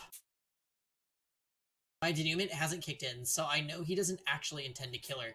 But I'm still frozen in place, paralyzed by the thought of dying. See? You're powerless. You don't have the guts to get your hands dirty, nor can you bear the guilt of leaving someone to die. With your help, I promise I can kill Renegade Detective. So why hesitate? It'll prevent any further tragedies altogether. Why wouldn't I hesitate? I don't care if he's a cold-blooded killer. That doesn't warrant taking a person's life. What if it does? What if this guy is actively trying to kill you and your friends, and you need to get rid of him because he's a killing psycho? I don't like this main character that much. I can fix him. Okay, Lisa RS. Yeah, thank you, Kurai. I agree. Isn't it a detective's job to save people? Killing to do so defeats the whole purpose. As a detective, I just can't accept it. I refuse to let him justify taking their lives. Workaholic is saying it all with that gentle lilt of his. But I can only find it deeply disturbing. We rarely like the main character in VNs. I liked Shuichi.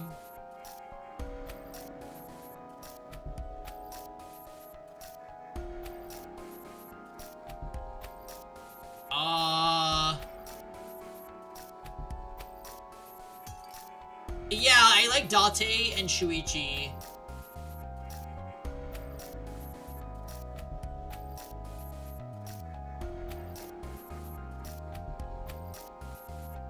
Yeah, I fucking hated Harry.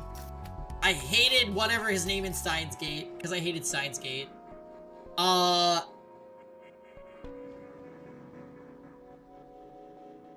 was the MC?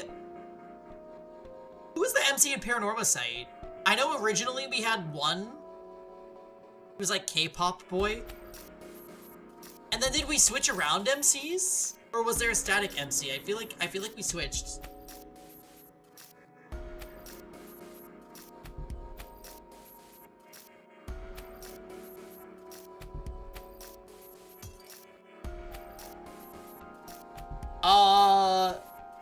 Zero Escape, yeah, I wasn't really a fan of Junpei. Or the other guy. You have a hard time remembering that game? God, Paranormal Sight was so fucking good.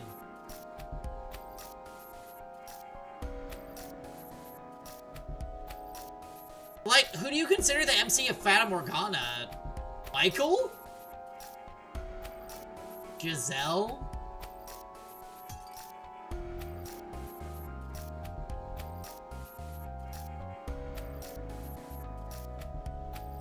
Yeah, Carlos in ZTD, but it's like hard to make that call when the game has split pro tags.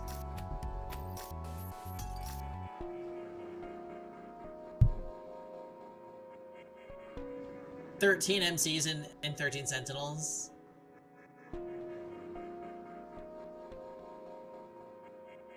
Wait, Shinjo! You've played Mahotsukai no Yoru? That got remade, don't you know?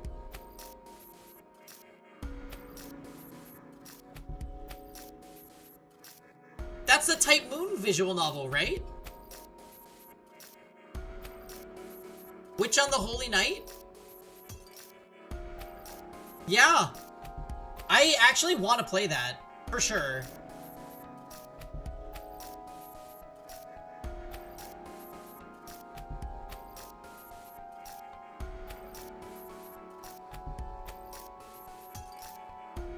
Yeah, I mean, Michael Giselle combo was a good pro tag, I would say. Fata Morgana definitely makes you feel feels. What else have we played?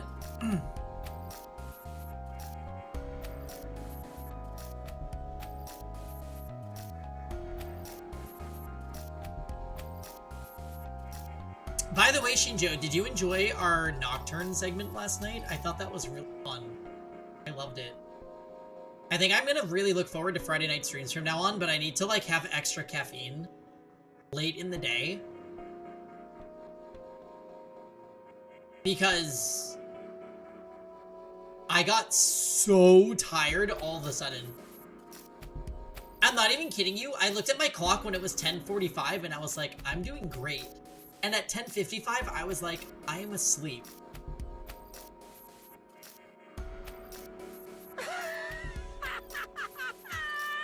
How do we feel about Takuma? Here it comes! Thunder! Wait, who?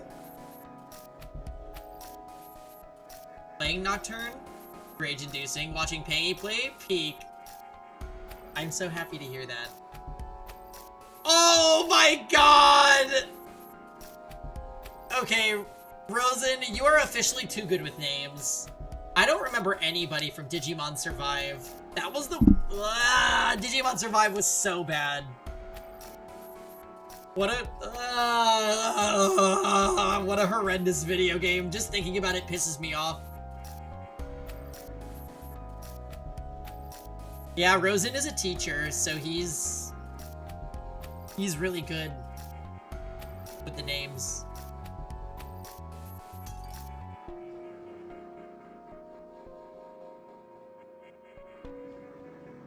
Takuma! Oh yeah! Because of my voice acting, is what you're saying. It helps you remember. Yeah. Yes. Yes. Time loop sewers destroyed Pangy's mind. Yeah. I haven't read the VN, but from what I've watched from the anime, Shiro in the FSN novel is okay. I like Shiro. Mr. Naruhodo!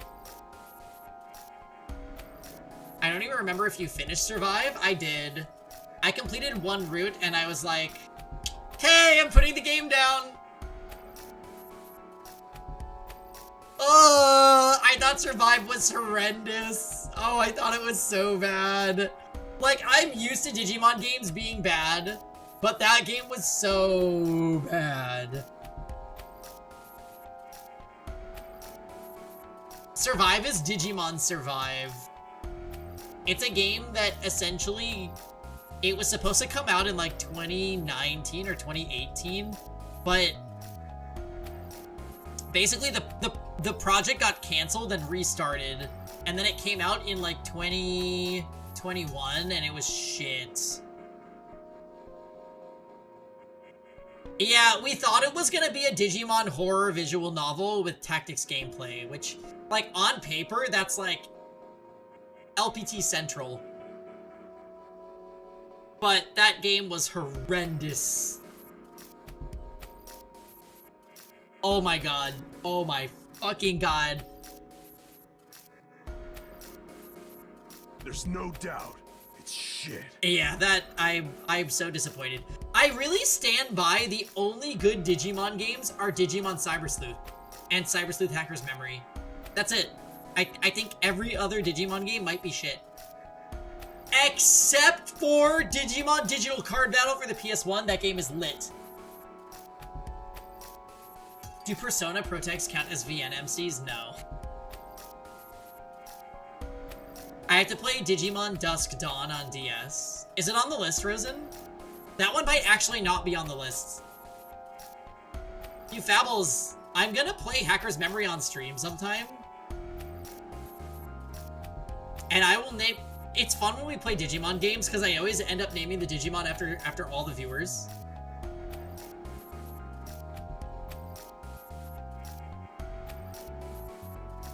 Yeah, Tenkai... Here's the thing about Tenkai. He's woke and has good taste.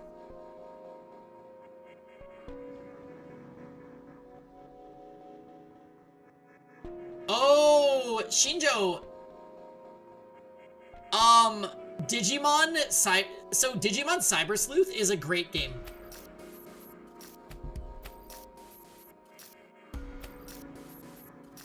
I highly recommend Cyber Sleuth. It's an okay game. I think by Digimon standards, it's great. As a JRPG fan, it's like a 8 out of 10. 7.5 out of 10, probably.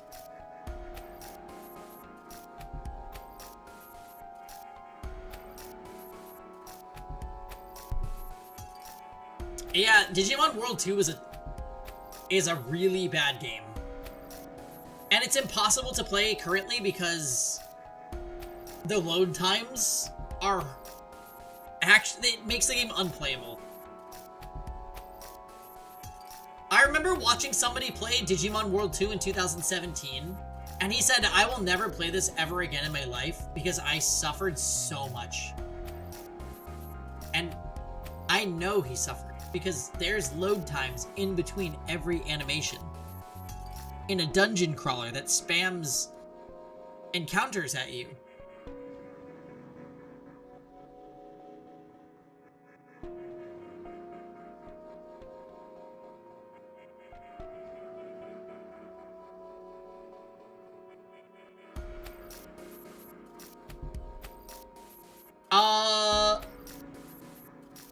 Yeah, I have a physical copy of Digimon World 2. However,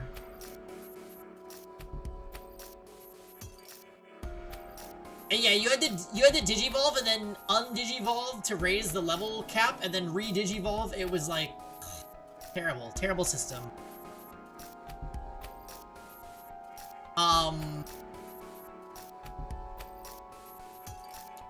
Rosen, what are we giving Cyber Sleuth by the end of it? What do you think?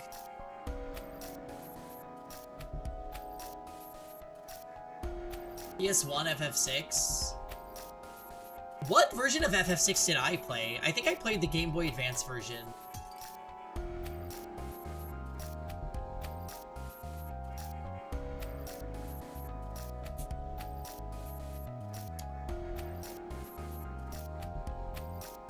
What would you have to undergo to speak so dispassionately about murder? It's bugless. Oh, was it? Final Fantasy VI was a good game. So you're saying that hesitating is a given. Tell me, have you ever heard of the famed Plank of Arnidus? Arnidus? I don't have a scale, but 6.5. Oh. What did you hate?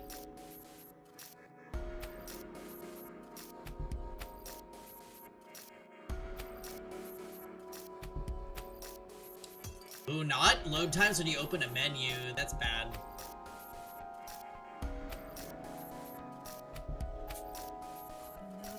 The Plank of Carneades? What's that?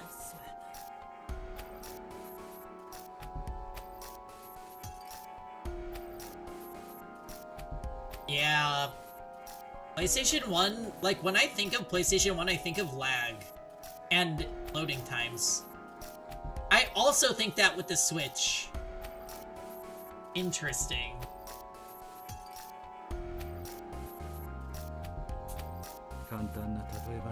It's a simple scenario. Imagine that a boat you're on is shipwrecked and sinks, tossing you overboard. You cling to a wooden plank for dear life, waiting for help to arrive. But then, an exhausted sailor swims towards you. What route did I finish on Survive? I actually don't remember. I think it was Moral.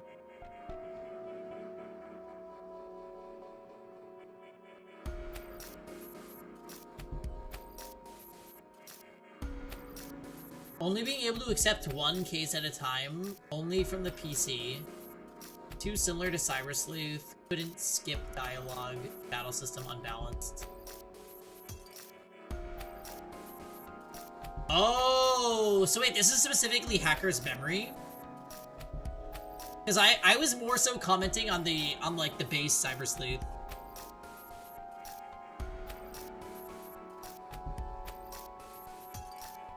Wrath was your ending? Wow. All I know is one of the endings has super fucked up shit that happens to Saki, and I'm just like... Lisa! Survive has multiple endings.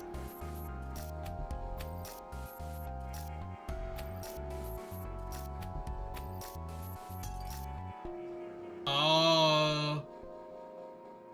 Kuroi, I never fucked with the push-ups, I'm not gonna lie. I think I did it once and I was like, I'm out.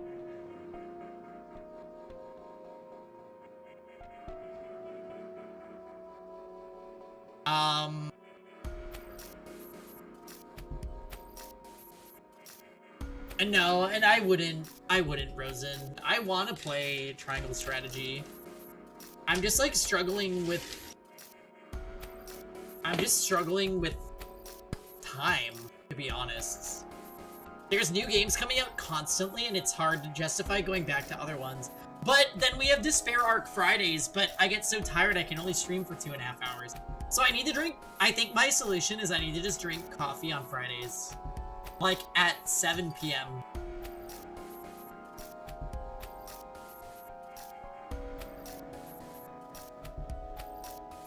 You gave in and started a new Engage run? I mean, Engage is so fun.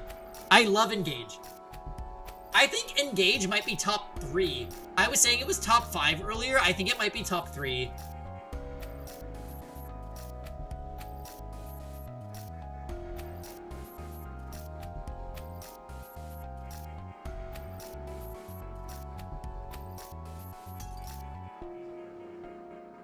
POR, Thracia, and Engage.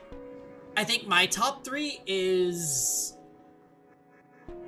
Oh, it's so hard. Radiant Dawn.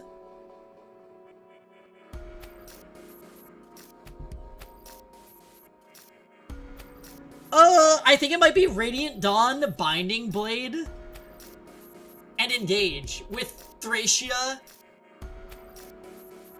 and POR being 4 and 5.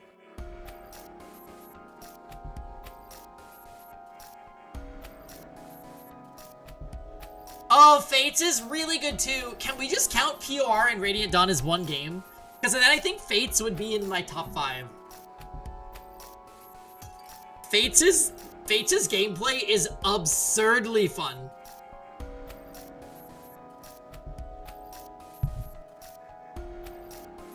I love also, I feel like I don't know many people that like legitimately like Thracia.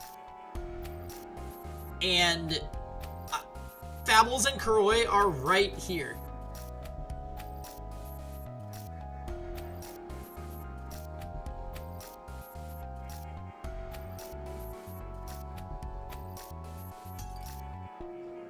Yeah, Fate's Conquest is the GOAT.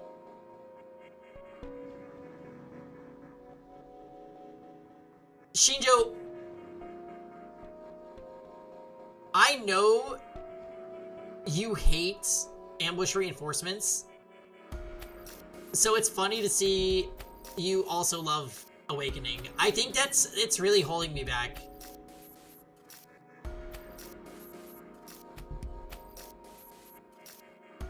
Yeah, Thracia is a super goated game. I love Thracia.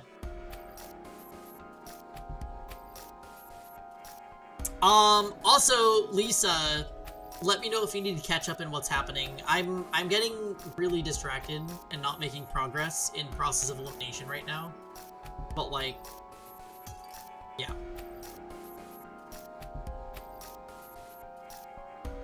I love this background song.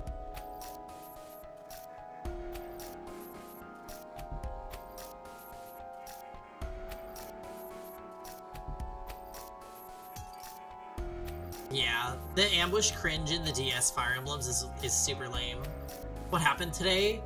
Alright, here's the highlights of what's happened in Process of Elimination today. We couldn't go up the helipad. Oh, Lisa, by the way, your stupid idiot renegade boyfriend was such a loser.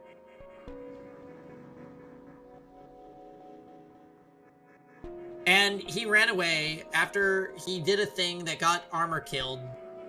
And we couldn't go up the helipad because there's a target robot up there. Gonta ran away. And Workaholic chased after him. And then we all followed... Hey, oh no. We all followed into the tunnels, and we found an entryway to an underground hospital lobby. And we started exploring it. Mind you, their island has a volcano or something, so it's very hot underground. They found rooms with air conditioning, so they were kind of chilling for a sec. We found a computer that turned on as if it had recently been used, and then Gourmet licked a keyboard for 5 minutes and said, oh, they licked these keys, and we found a password. And then we're exploring, looking for Workaholic and Renegade. We come to this archive area and discover in a book, but this is actually a mic drop, that Ideal Detective's name is Wato Hojo, and he died in an experiment 10 years ago.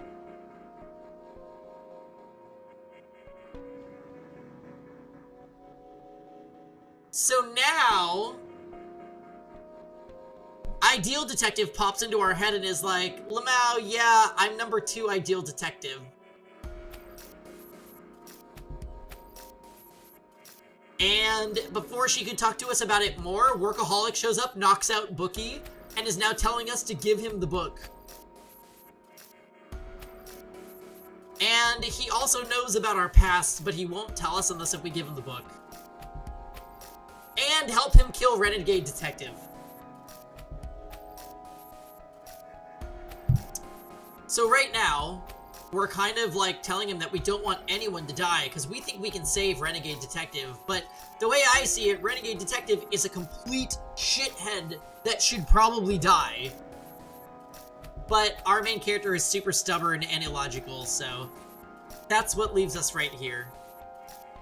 Okay, a lot happened today. Yes, a lot happened today. No one has died yet, though. We're gonna have a Chapter 5 kill, I think.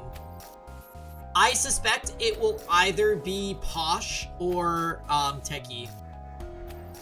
Or we could find Workaholic dead or Renegade. Renegade is like Walmart Nagito, but the game's writing literally could never create a character as well written as Nagito.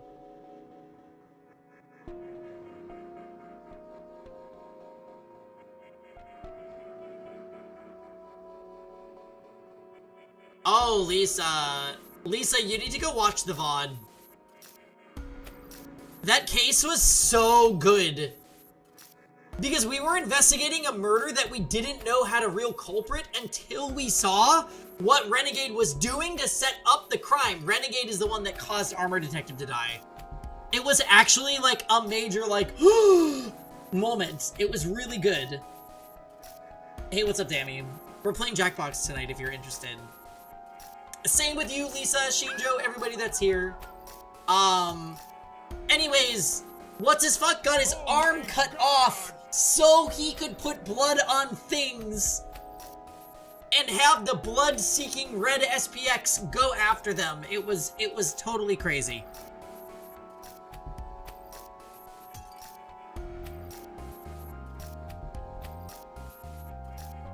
Demi, you have played with us before, so don't. Yeah, it was crazy, and your psycho boyfriend is a psycho. Save Bookie, thanks. I don't... Yeah, we need to save Bookie right now. You cling to a wooden plank for dear life, waiting for help to arrive, but then an exhausted sailor swims toward you. If you both hold on, the plank will likely sink. So to survive, you will have to kill the other person. So, what do you do? Oh, I do. And don't give me any of that naive, I'll find another way tripe either. You have only two choices, kill or die. I can't answer. It's easy to say I'd rather die than kill. To this, I want to be that kind of person. But in reality, would I really be so heroic? Time's up. While you were busy agonizing, the sailor grabbed hold of the board and you both drowned. That's so... What's so wrong with me being torn about it? Self-preservation or not, there's no way you could just sacrifice someone else so readily. Is that so? I wonder.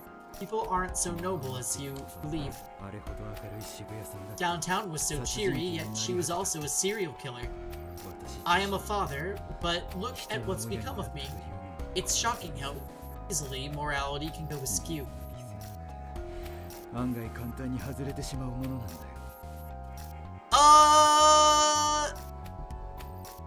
I wouldn't say Workaholic is evil.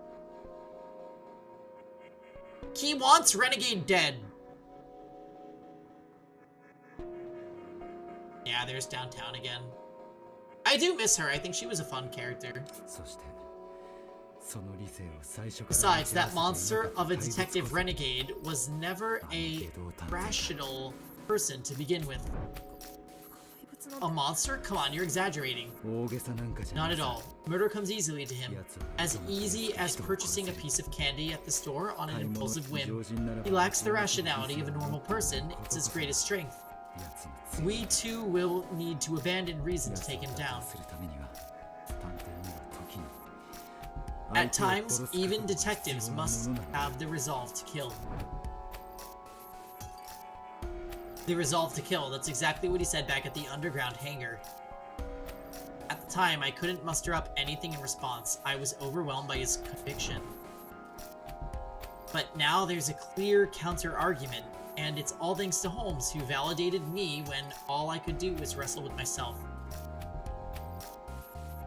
Right, so... basically... Workaholic said... Incompetent, you have the authority to kill Renegade Detective because that's what Holmes said. So if you give me permission, I'll kill him with the collar tattoo. But Incompetent's like, no, we can save him. Which he already pulled this shit with Downtown. It's all very silly. You're right, we're probably an even match if we fight the way he does. But stoop to his level, and you're a killing maniac too. Detectives face criminals who lack all reason. That's exactly why we've got to clean to ours. That's no more than idealization. Like I said, your type inevitably dies an indecisive wreck, failing to save anyone. That's exactly it. Idealization is what it's all about.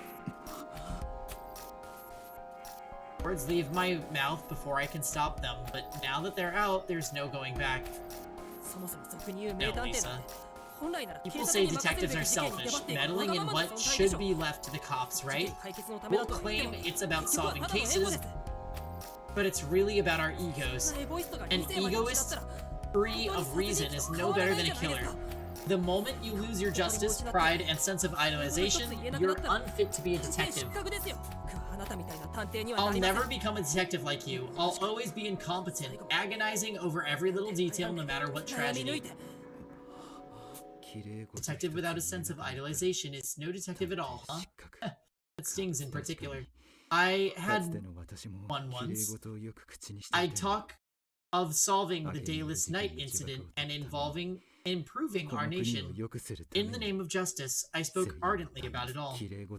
But I can't speak that way anymore. I'm diabolic detective, or perhaps just plain diabolical. Maybe I don't have any right to call myself a detective. Workaholic touches his watch, and the extended wire retracts with a squeak.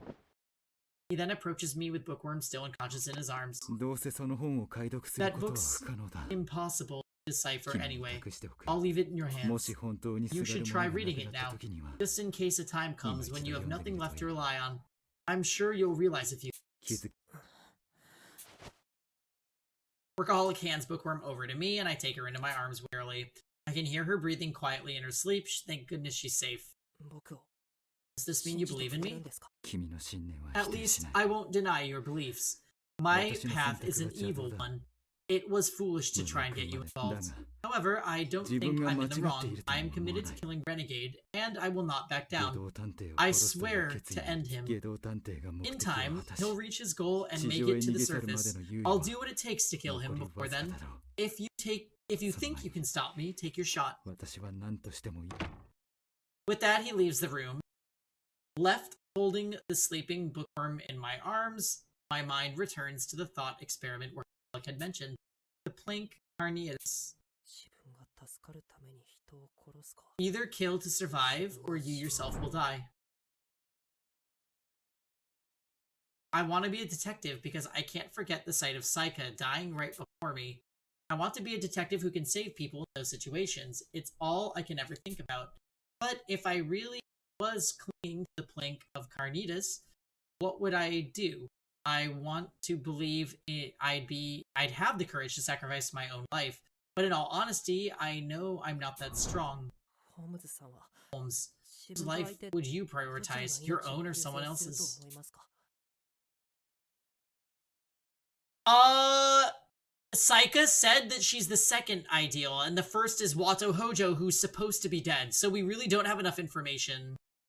I ask aloud as if wishing for my own salvation. There's no response. It's the first time she's kept quiet when I've called out to her. Holmes, are you sleeping? Is this when she's usually unconscious? If so, she won't wake up for a few hours, but something feels off about this. Something's wrong. She was awake just before Workaholic appeared, and this isn't when she's usually asleep. No, I've got to be overthinking this. I'm sure she'll suddenly pop up again. Until then, I'll think over what Workaholic said. Before she went to sleep, Holmes said she was the second ideal detective, so does that make me the first? How can that be true? It must be some ridiculous joke. I have no deductive or leadership skills to speak of. Also, I failed to save Saika 10 years ago. How could I ever be an ideal detective?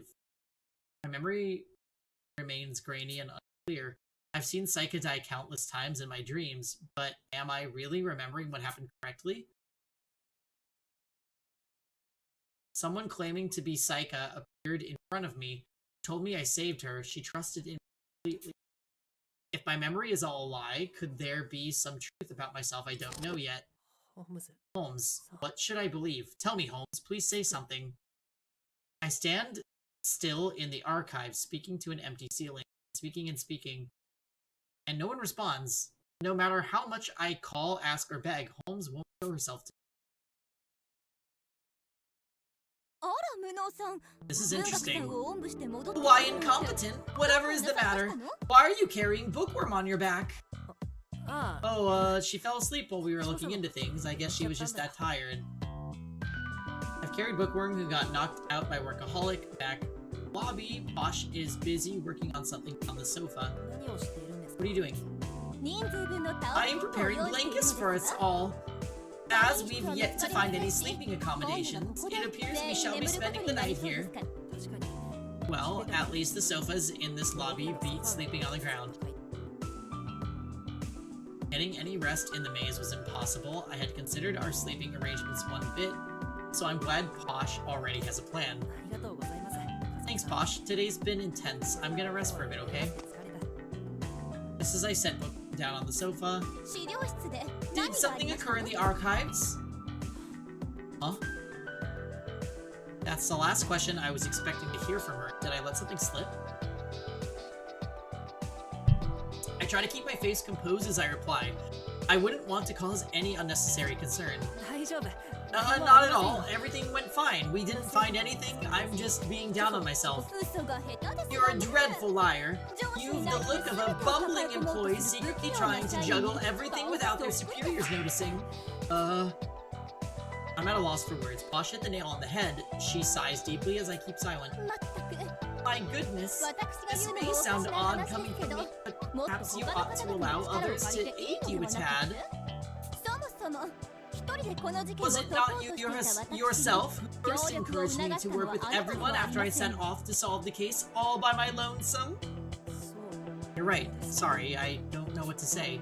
But this is my own personal problem. I figured I shouldn't involve anyone else.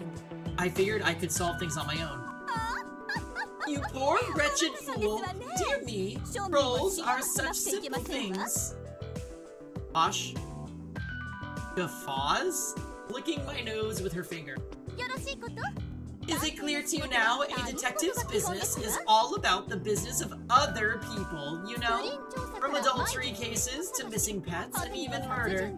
As a rule, our work involves those apart from ourselves. True. The heroic saga of our work is one of prying into affairs of others. Am I understood? Now tell me what happened. Okay, fine. I tell Posh everything that just transpired. That my name was listed as ideal detective, that I was written about as if I was dead, and that Workaholic appeared wanting me to assist him in killing renegade detective. That is all quite baffling indeed. But does it not make sense to assume you were the original ideal detective and Holmes the second? Maybe, but I hardly remember a single thing that happened back then. All I can recall 10 years ago is a girl identical to Holmes dying right in front of me. And now I'm ideal detective. It's too weird. But that was all in your dreams, was it not? Isn't it common for dreams to stray somewhat from reality? Yeah, but I don't think it was all just a dream. Saika's death is burned too powerfully, too vividly into my brain. My word, you get far too foolish about the oddest of things. But if you insist, then I shall believe you as well. Even still, it would certainly clarify a few things if you were suffering from memory loss. Clarify what things exactly? Well, for starters, the reason Ideal Detective treated you the way she did. You aren't hiding anything. Or lying, yes. You truly have no special abilities.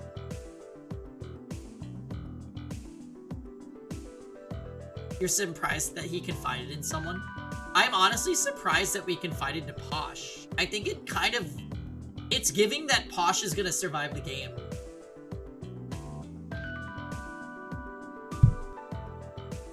I think Posh and Bookie might be our ride or dies, and I'm okay with that.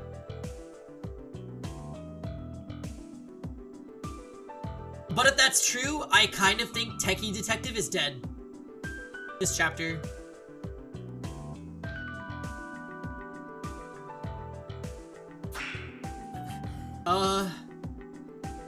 It It stings when she puts it so bluntly, but it's the truth, so I reply with a nod.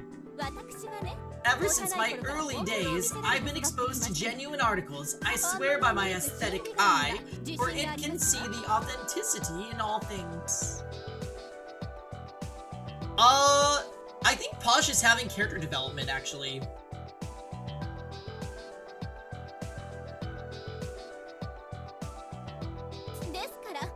That's why it's been clear from the first glance that you possess none of the detective's wits. As your name says, you are truly incompetent. There's no arguing with that. I didn't know any of the basics to being a detective before arriving on the island. If Holmes hadn't taught me, I'm sure I'd still be completely incompetent at this point. I must confess, watching Holmes grant you personal counsel was quite provoking. It was utterly perplexing. Why would ideal detective of all people advocate for such a transparent imposter? But it makes sense if you're suffering from amnesia. Even if ideal detective trusted in you, it'd be pointless without your memories.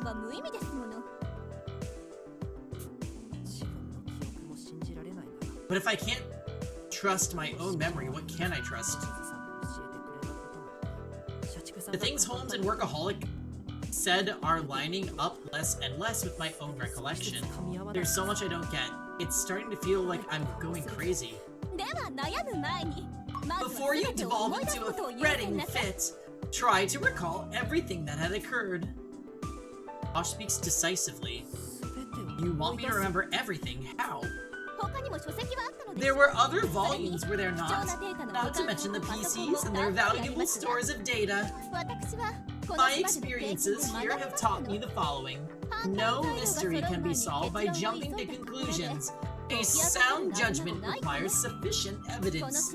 I acted the same way, but when you came to my aid... But then you came to my aid, did you not, incompetent? I swear on the Pinkerton family's honor that I will repay that debt. I came to your aid? Honestly, I was so focused on solving the problem at hand that I hadn't considered that at all. I never realized that Posh had seen things that way. My eyes started to sting. Oh no, embarrassing as it is, I can't hold back my tears. Oh ho ho! Why, if it isn't the famed crybaby detective, this is precisely why the vulgar masses require so much constant care. You are no mere pebble, you are an uncut gem that will dazzle with proper polishing. Even as you are now, you've earned my trust. It is the duty of the upper class to grant you deliverance to the common man. If you will have me, know that I shall always assist you. She might be death flagging. Thank you, Posh. I dry my eyes with the handkerchief she hands me. Right now is not the time to cry. We tracked Workaholic and Renegade Detective all the way here so that we can stop them. We need to find and apprehend those two first, then I can work with others to find the missing pieces of my memory. Very well. Enough about your past. We must notify Techie and the rest about Workaholic's covert operations. They are in the midst of operating the distribution board. You remain here and watch over Bookworm.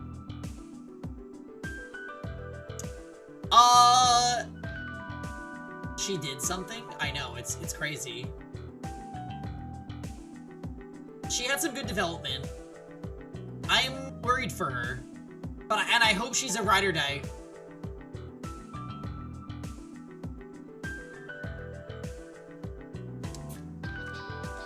Posh departs toward the hall where the breaker panel is. She has a point. I can't jump to conclusions. First, I need to recall what happened 10 years ago. The events I forgot that Holmes remembered. Holmes, can you hear me? Still no response. If she's out cold, then she'll probably be gone for a few more hours. I'll have to sum up all the information I've gathered about the kidnapping incident on my own. The secret police, the DA's predecessor, abducted us back then. It was perpetrated by Workaholic, who was part of their ranks. It wasn't just a kidnapping, but an experiment to create superpowers of some sort. Workaholic says a survivor of it started the quartering suitcases. That survivor is someone Workaholic refers to as Invincible Detective. That's everything Workaholic told me. For now, I'll assume this is all the truth. I was taken after Invincible Detective and their fellow subjects escaped. That's when I met Saika. We were constantly monitored in the Manor dungeon. If that underground labyrinth was meant for researching and developing superpowers, then did I survive it as ideal detective? This is just the information from the book we found in the archives. Neither its veracity nor the details are very clear, but if Workaholic strove so hard to get it back, it seems unlikely that the contents would be so misleading. But then, for whatever reason, I stopped being Ideal Detective, and Holmes took on the role of Ideal Detective. She claims to be the same Saika from back then, but that girl's death is etched into my memory. There's no way I could be mistaken. It's so clear that I can't possibly doubt it. Saika died right in front of my eyes. I refuse to believe that was a lie, and yet Holmes says that she's Saika. Documents identifying me as Ideal Detective, claiming to be the long-dead Saika, and Invincible Detective, a fellow survivor of the experiments. I've got so many questions, my head hurts. How could a hopeless moron like me be Ideal Detective? I'm just not buying it. Me, Ideal Detective? It must be a lie. I sigh, deeply aware of how disappointing my capabilities really are. じれったいな。もう我慢できないよ。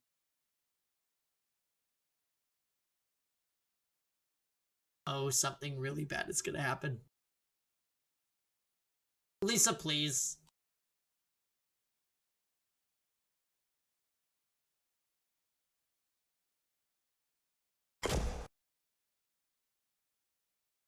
Okay, the fact that that's your response is really funny.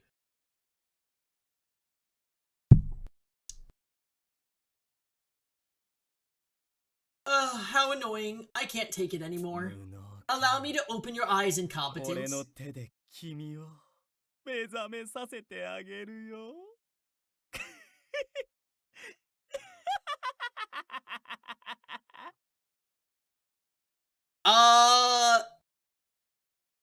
I'm before this, I'll be right back.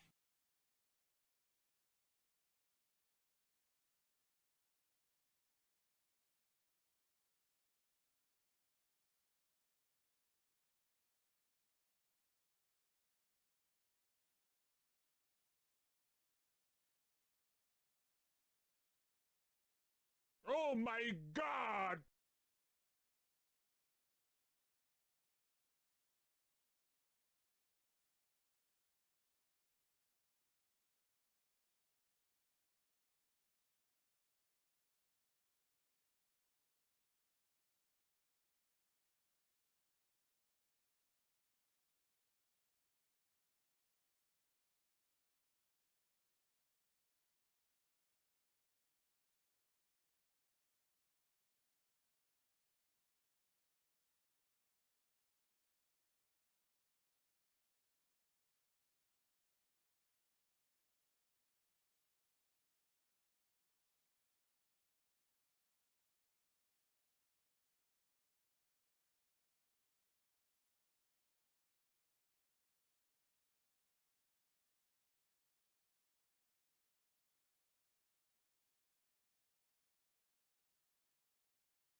Alright.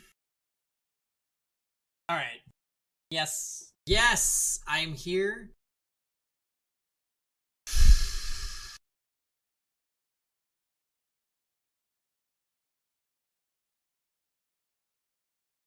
Walmart brand Nagito, don't do it.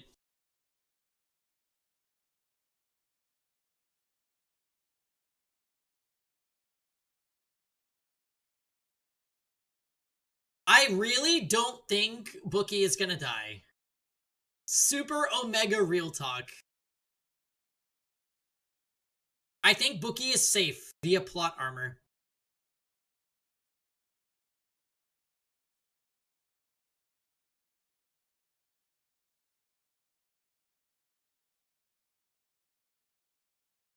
Alright, let's see. We've got about 15 more minutes, okay? Alright.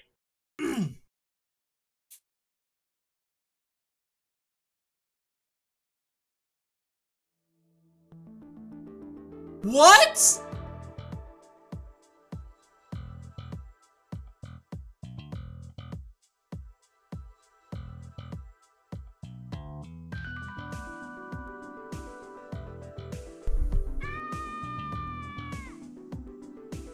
As dawn arrives, we begin our day.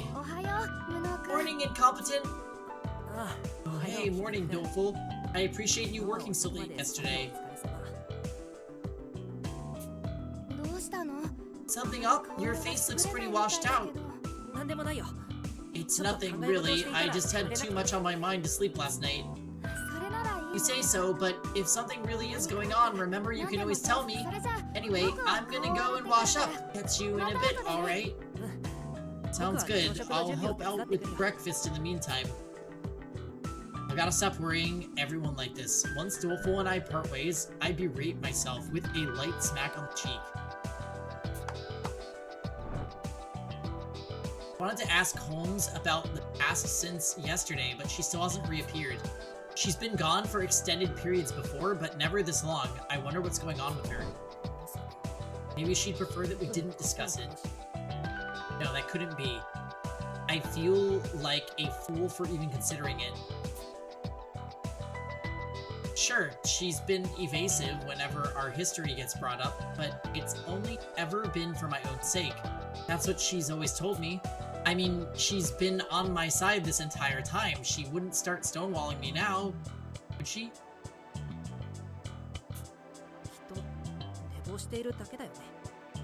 She's probably just sleeping in. I repeat the thought over and over, trying to convince myself. Mind grabbing the utensils, incompetence? Spacing out and help us already, chided the girl. Sorry, I'll get right on it. After breakfast, we all set out together, as per Techi's advice. Repairs on the distribution board are just about done, but I can't seem to find any copper wire. My ability isn't any good when it comes to everyday objects. Sorry, I can't help more. And now, hey now, don't sweat it. With Workaholic and Renegade lurking God knows where, it's much safer if we stick together anyway. Let them come if they dare. By Baritsu!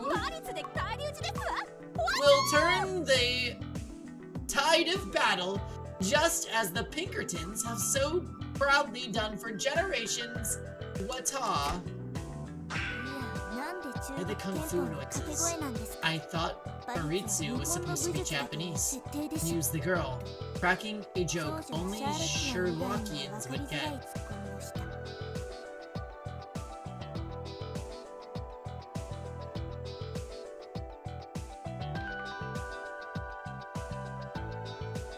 I thought she was trying to say her barista was gonna get their ass. We head down the passage while keeping an eye on our surroundings. Those two must be lurking nearby, but so far neither hide nor hair. No new development since yesterday. Why would they hide out in Snarks anyway? Asked the girl, voicing a question that had been on her mind. They must have achieved their goal by now, right? With us blocking the exits and the elevator out of order, they're probably scrambling to escape. Yeah, Baritsu, that's a new one. Oh no, but no one's guarding the exits right now. Are you sure they'll be okay? Couldn't they get through the heliport or something? It'll be fine so long as the shutter's locked up tight. Even if they tried to force it open, it'd make so much of a sound that we'd hear it right away. So this entire underground facility is essentially one giant locked room now.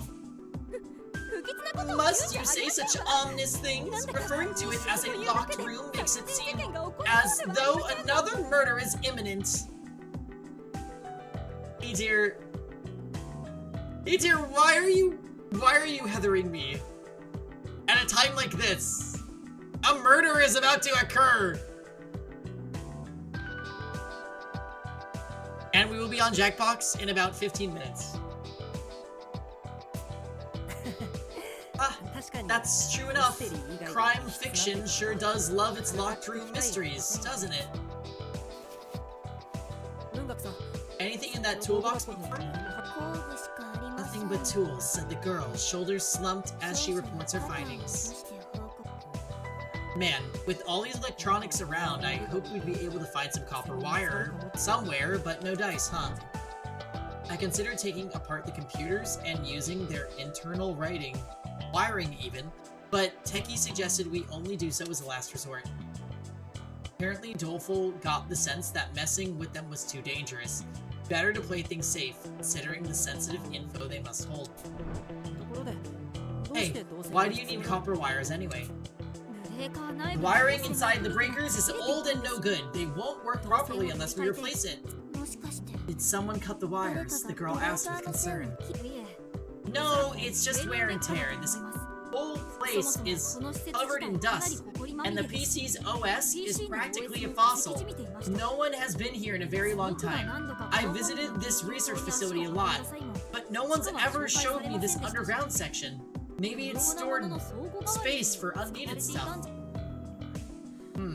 I wonder what exactly they were researching here in the first place.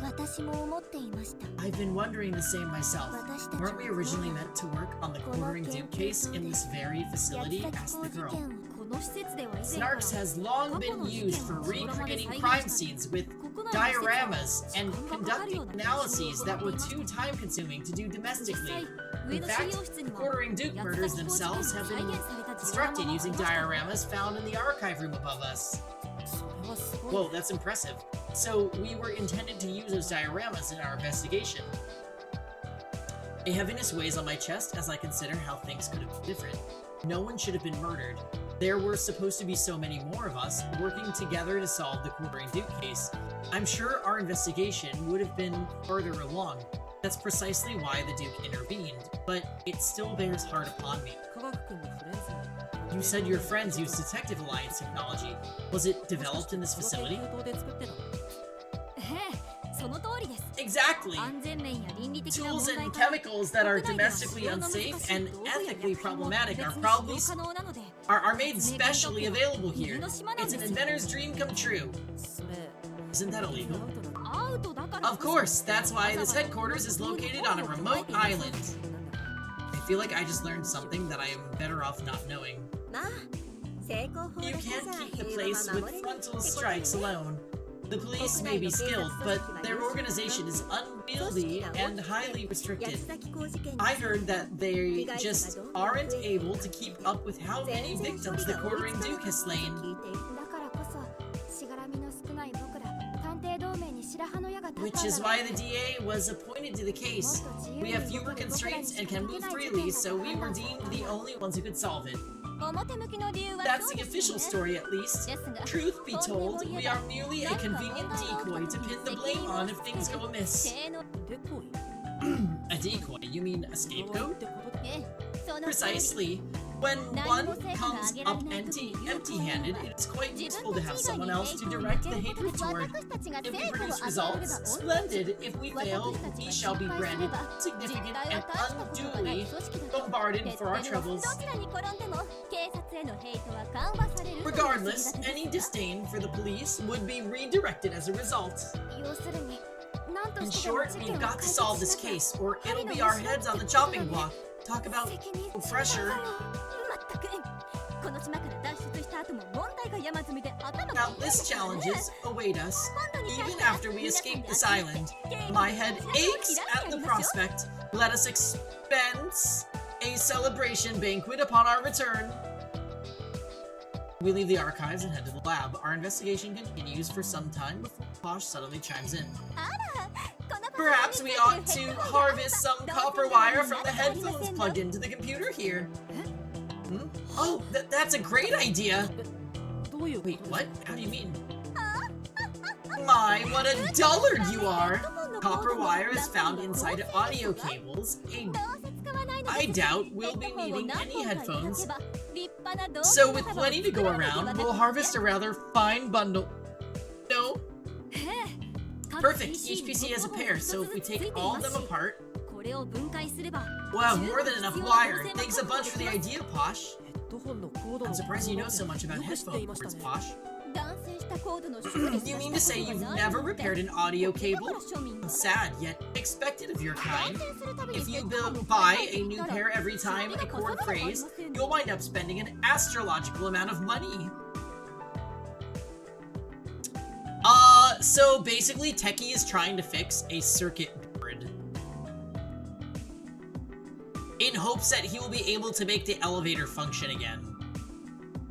However, he's saying he needs copper wire, and Posh just pointed out that there's something in the headphones. I find it weird that Techie wouldn't have come to that conclusion on his own if he's the Techie detective, but interesting. Wouldn't most people usually just opt for new ones?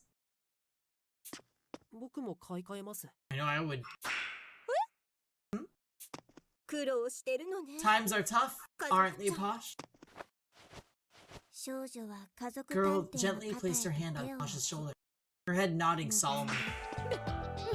I was not implying that I am so destitute that I cannot afford new headphones. Do not misunderstand. Have I made myself clear? However, I admit that the Pinkerton name is not as illustrious as it once was. A proud lineage, scattered like petals in the wind. But rest assured that the Pinkerton name shall blossom once more. To this end, I cannot allow to be wasteful. Techie, repair those circuit breakers post-haste. I simply must escape this island. The honor of the Pinkerton name hinges on it. Ah, so that's the source of her determination. She's capable of weathering any dishonor or shame for the sake of restoring her family's pride. Her resolve is clear-cut and reflects well on her. This perspicacious determination is a positive force, both for her and her adoring employees. I can understand now why Posh's subordinates are able to idolize her without any reservations. The distribution board is repaired without incident, so we return back to the elevator. That's when we notice something. What's this? Look! The elevator panel. Is that a keyhole? Ah, so it is. Doleful, is the button responsive? No, it's not. I'm pretty sure the distribution board got fixed, though it seems to be getting power. That hole's probably meant for the key we saw back in the dungeon. Oh right, there was an elevator key there. I didn't see it when we left though. Did one of you happen to take it? No one raises their hand. That's not good. In the heavy silence, a morbid thought creeps into my head. Then, as I confirm my worst fears, an announcement cracks over the intercom and her voice fills the space. Hey, ladies and gents! Seems you finally got the elevator working again. Nice. I'm thrilled. Renegade detective? Where's his voice coming from? I glance around and spot a speaker near the ceiling. He ignores our bewilderment, pressing on. I'm sure you've noticed that a key is needed to call the elevator. Said key is in my possession, so if you want it, you better do what I say. Just who do you expect to do your bidding? I am coming to apprehend you right this instant, so you would best prepare yourself. Posh outright rejects his demand. She holds her chin in thought for a moment, then immediately points toward the hallway. The control room near the back would have a microphone making the announcements. Renegade detective must be there. Come, let us depart. Wait, Posh. Gourmet grabs Posh's arm before she runs off. Do you really think Renegade would do this without a plan? If we rush in a panic to find him, I'm sure we'll only fall into some trap he's laid. Yes, you're quite right. I apologize for my hastiness. Still, we can't just stand here. Let's head for the control room while keeping our eyes peeled for any traps along the way. Can't let Renegade go unchallenged. I'll take the lead. Follow me. This calls for a new friend I've prepared for detaining people. Ichakiwaki. We're going to nab him for sure. Bookworm, Gourmet, I'd like you to stay here and guard the elevator. You got it. Questionable decision. Well, Gourmet's maybe our last, like, physically fit person. But I guess defending the elevator is an important job, so I'll just go with it. Not even a breadcrumb's getting past us. Please stay safe, everyone, the girl said, wishing with all her heart well-being. Alright. We are fast approaching Jackbox time, so I'm gonna make a save. And tomorrow we will continue more shenanigans in Process of Elimination. I think this was a good episode, though. There's lots of tea being spilled, and things are interesting, for sure. So I hope you guys enjoyed it, too. Let's get Jackbox set up. That's what I'm kind of feeling right now. So that means to that. Good night, y'all. E-tier, I really would love if you played Jackbox tonight. She's not EP. She's just being difficult, you know? She does. Who she is. Oh, E-tier. You know that they're adding Psyduck?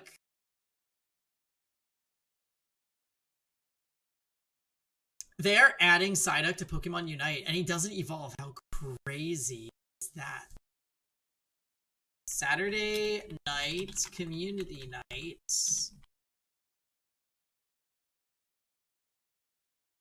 Jackbox edition.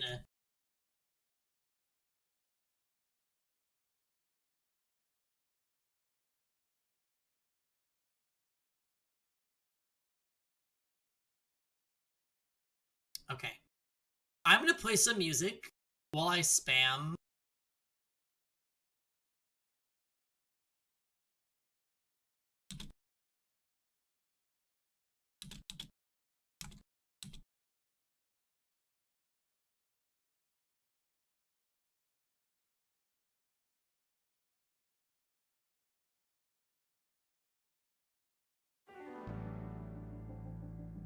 I don't think this is what I want.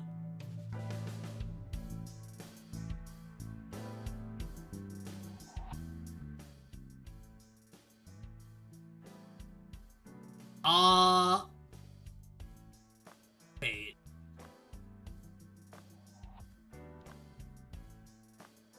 What even?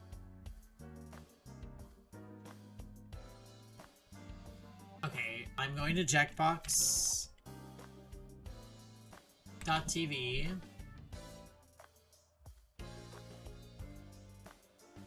Let's set this up. What are we even playing tonight?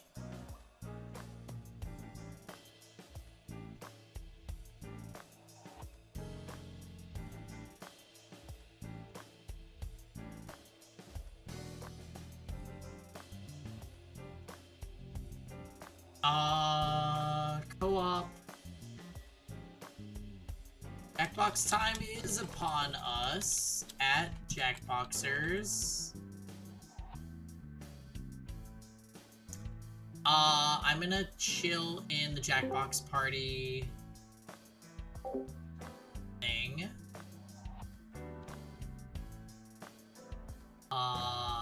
And then let's add some people.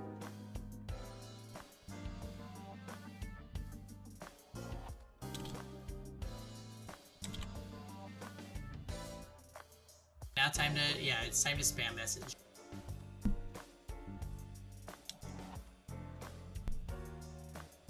Yay! Sounds good, Ja.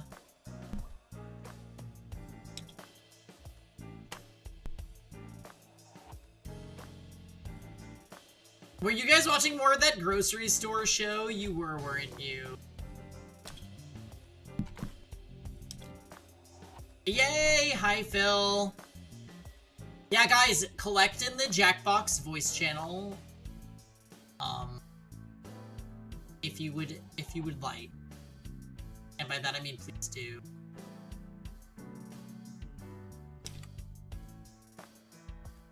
I'm gonna spam message some peeps.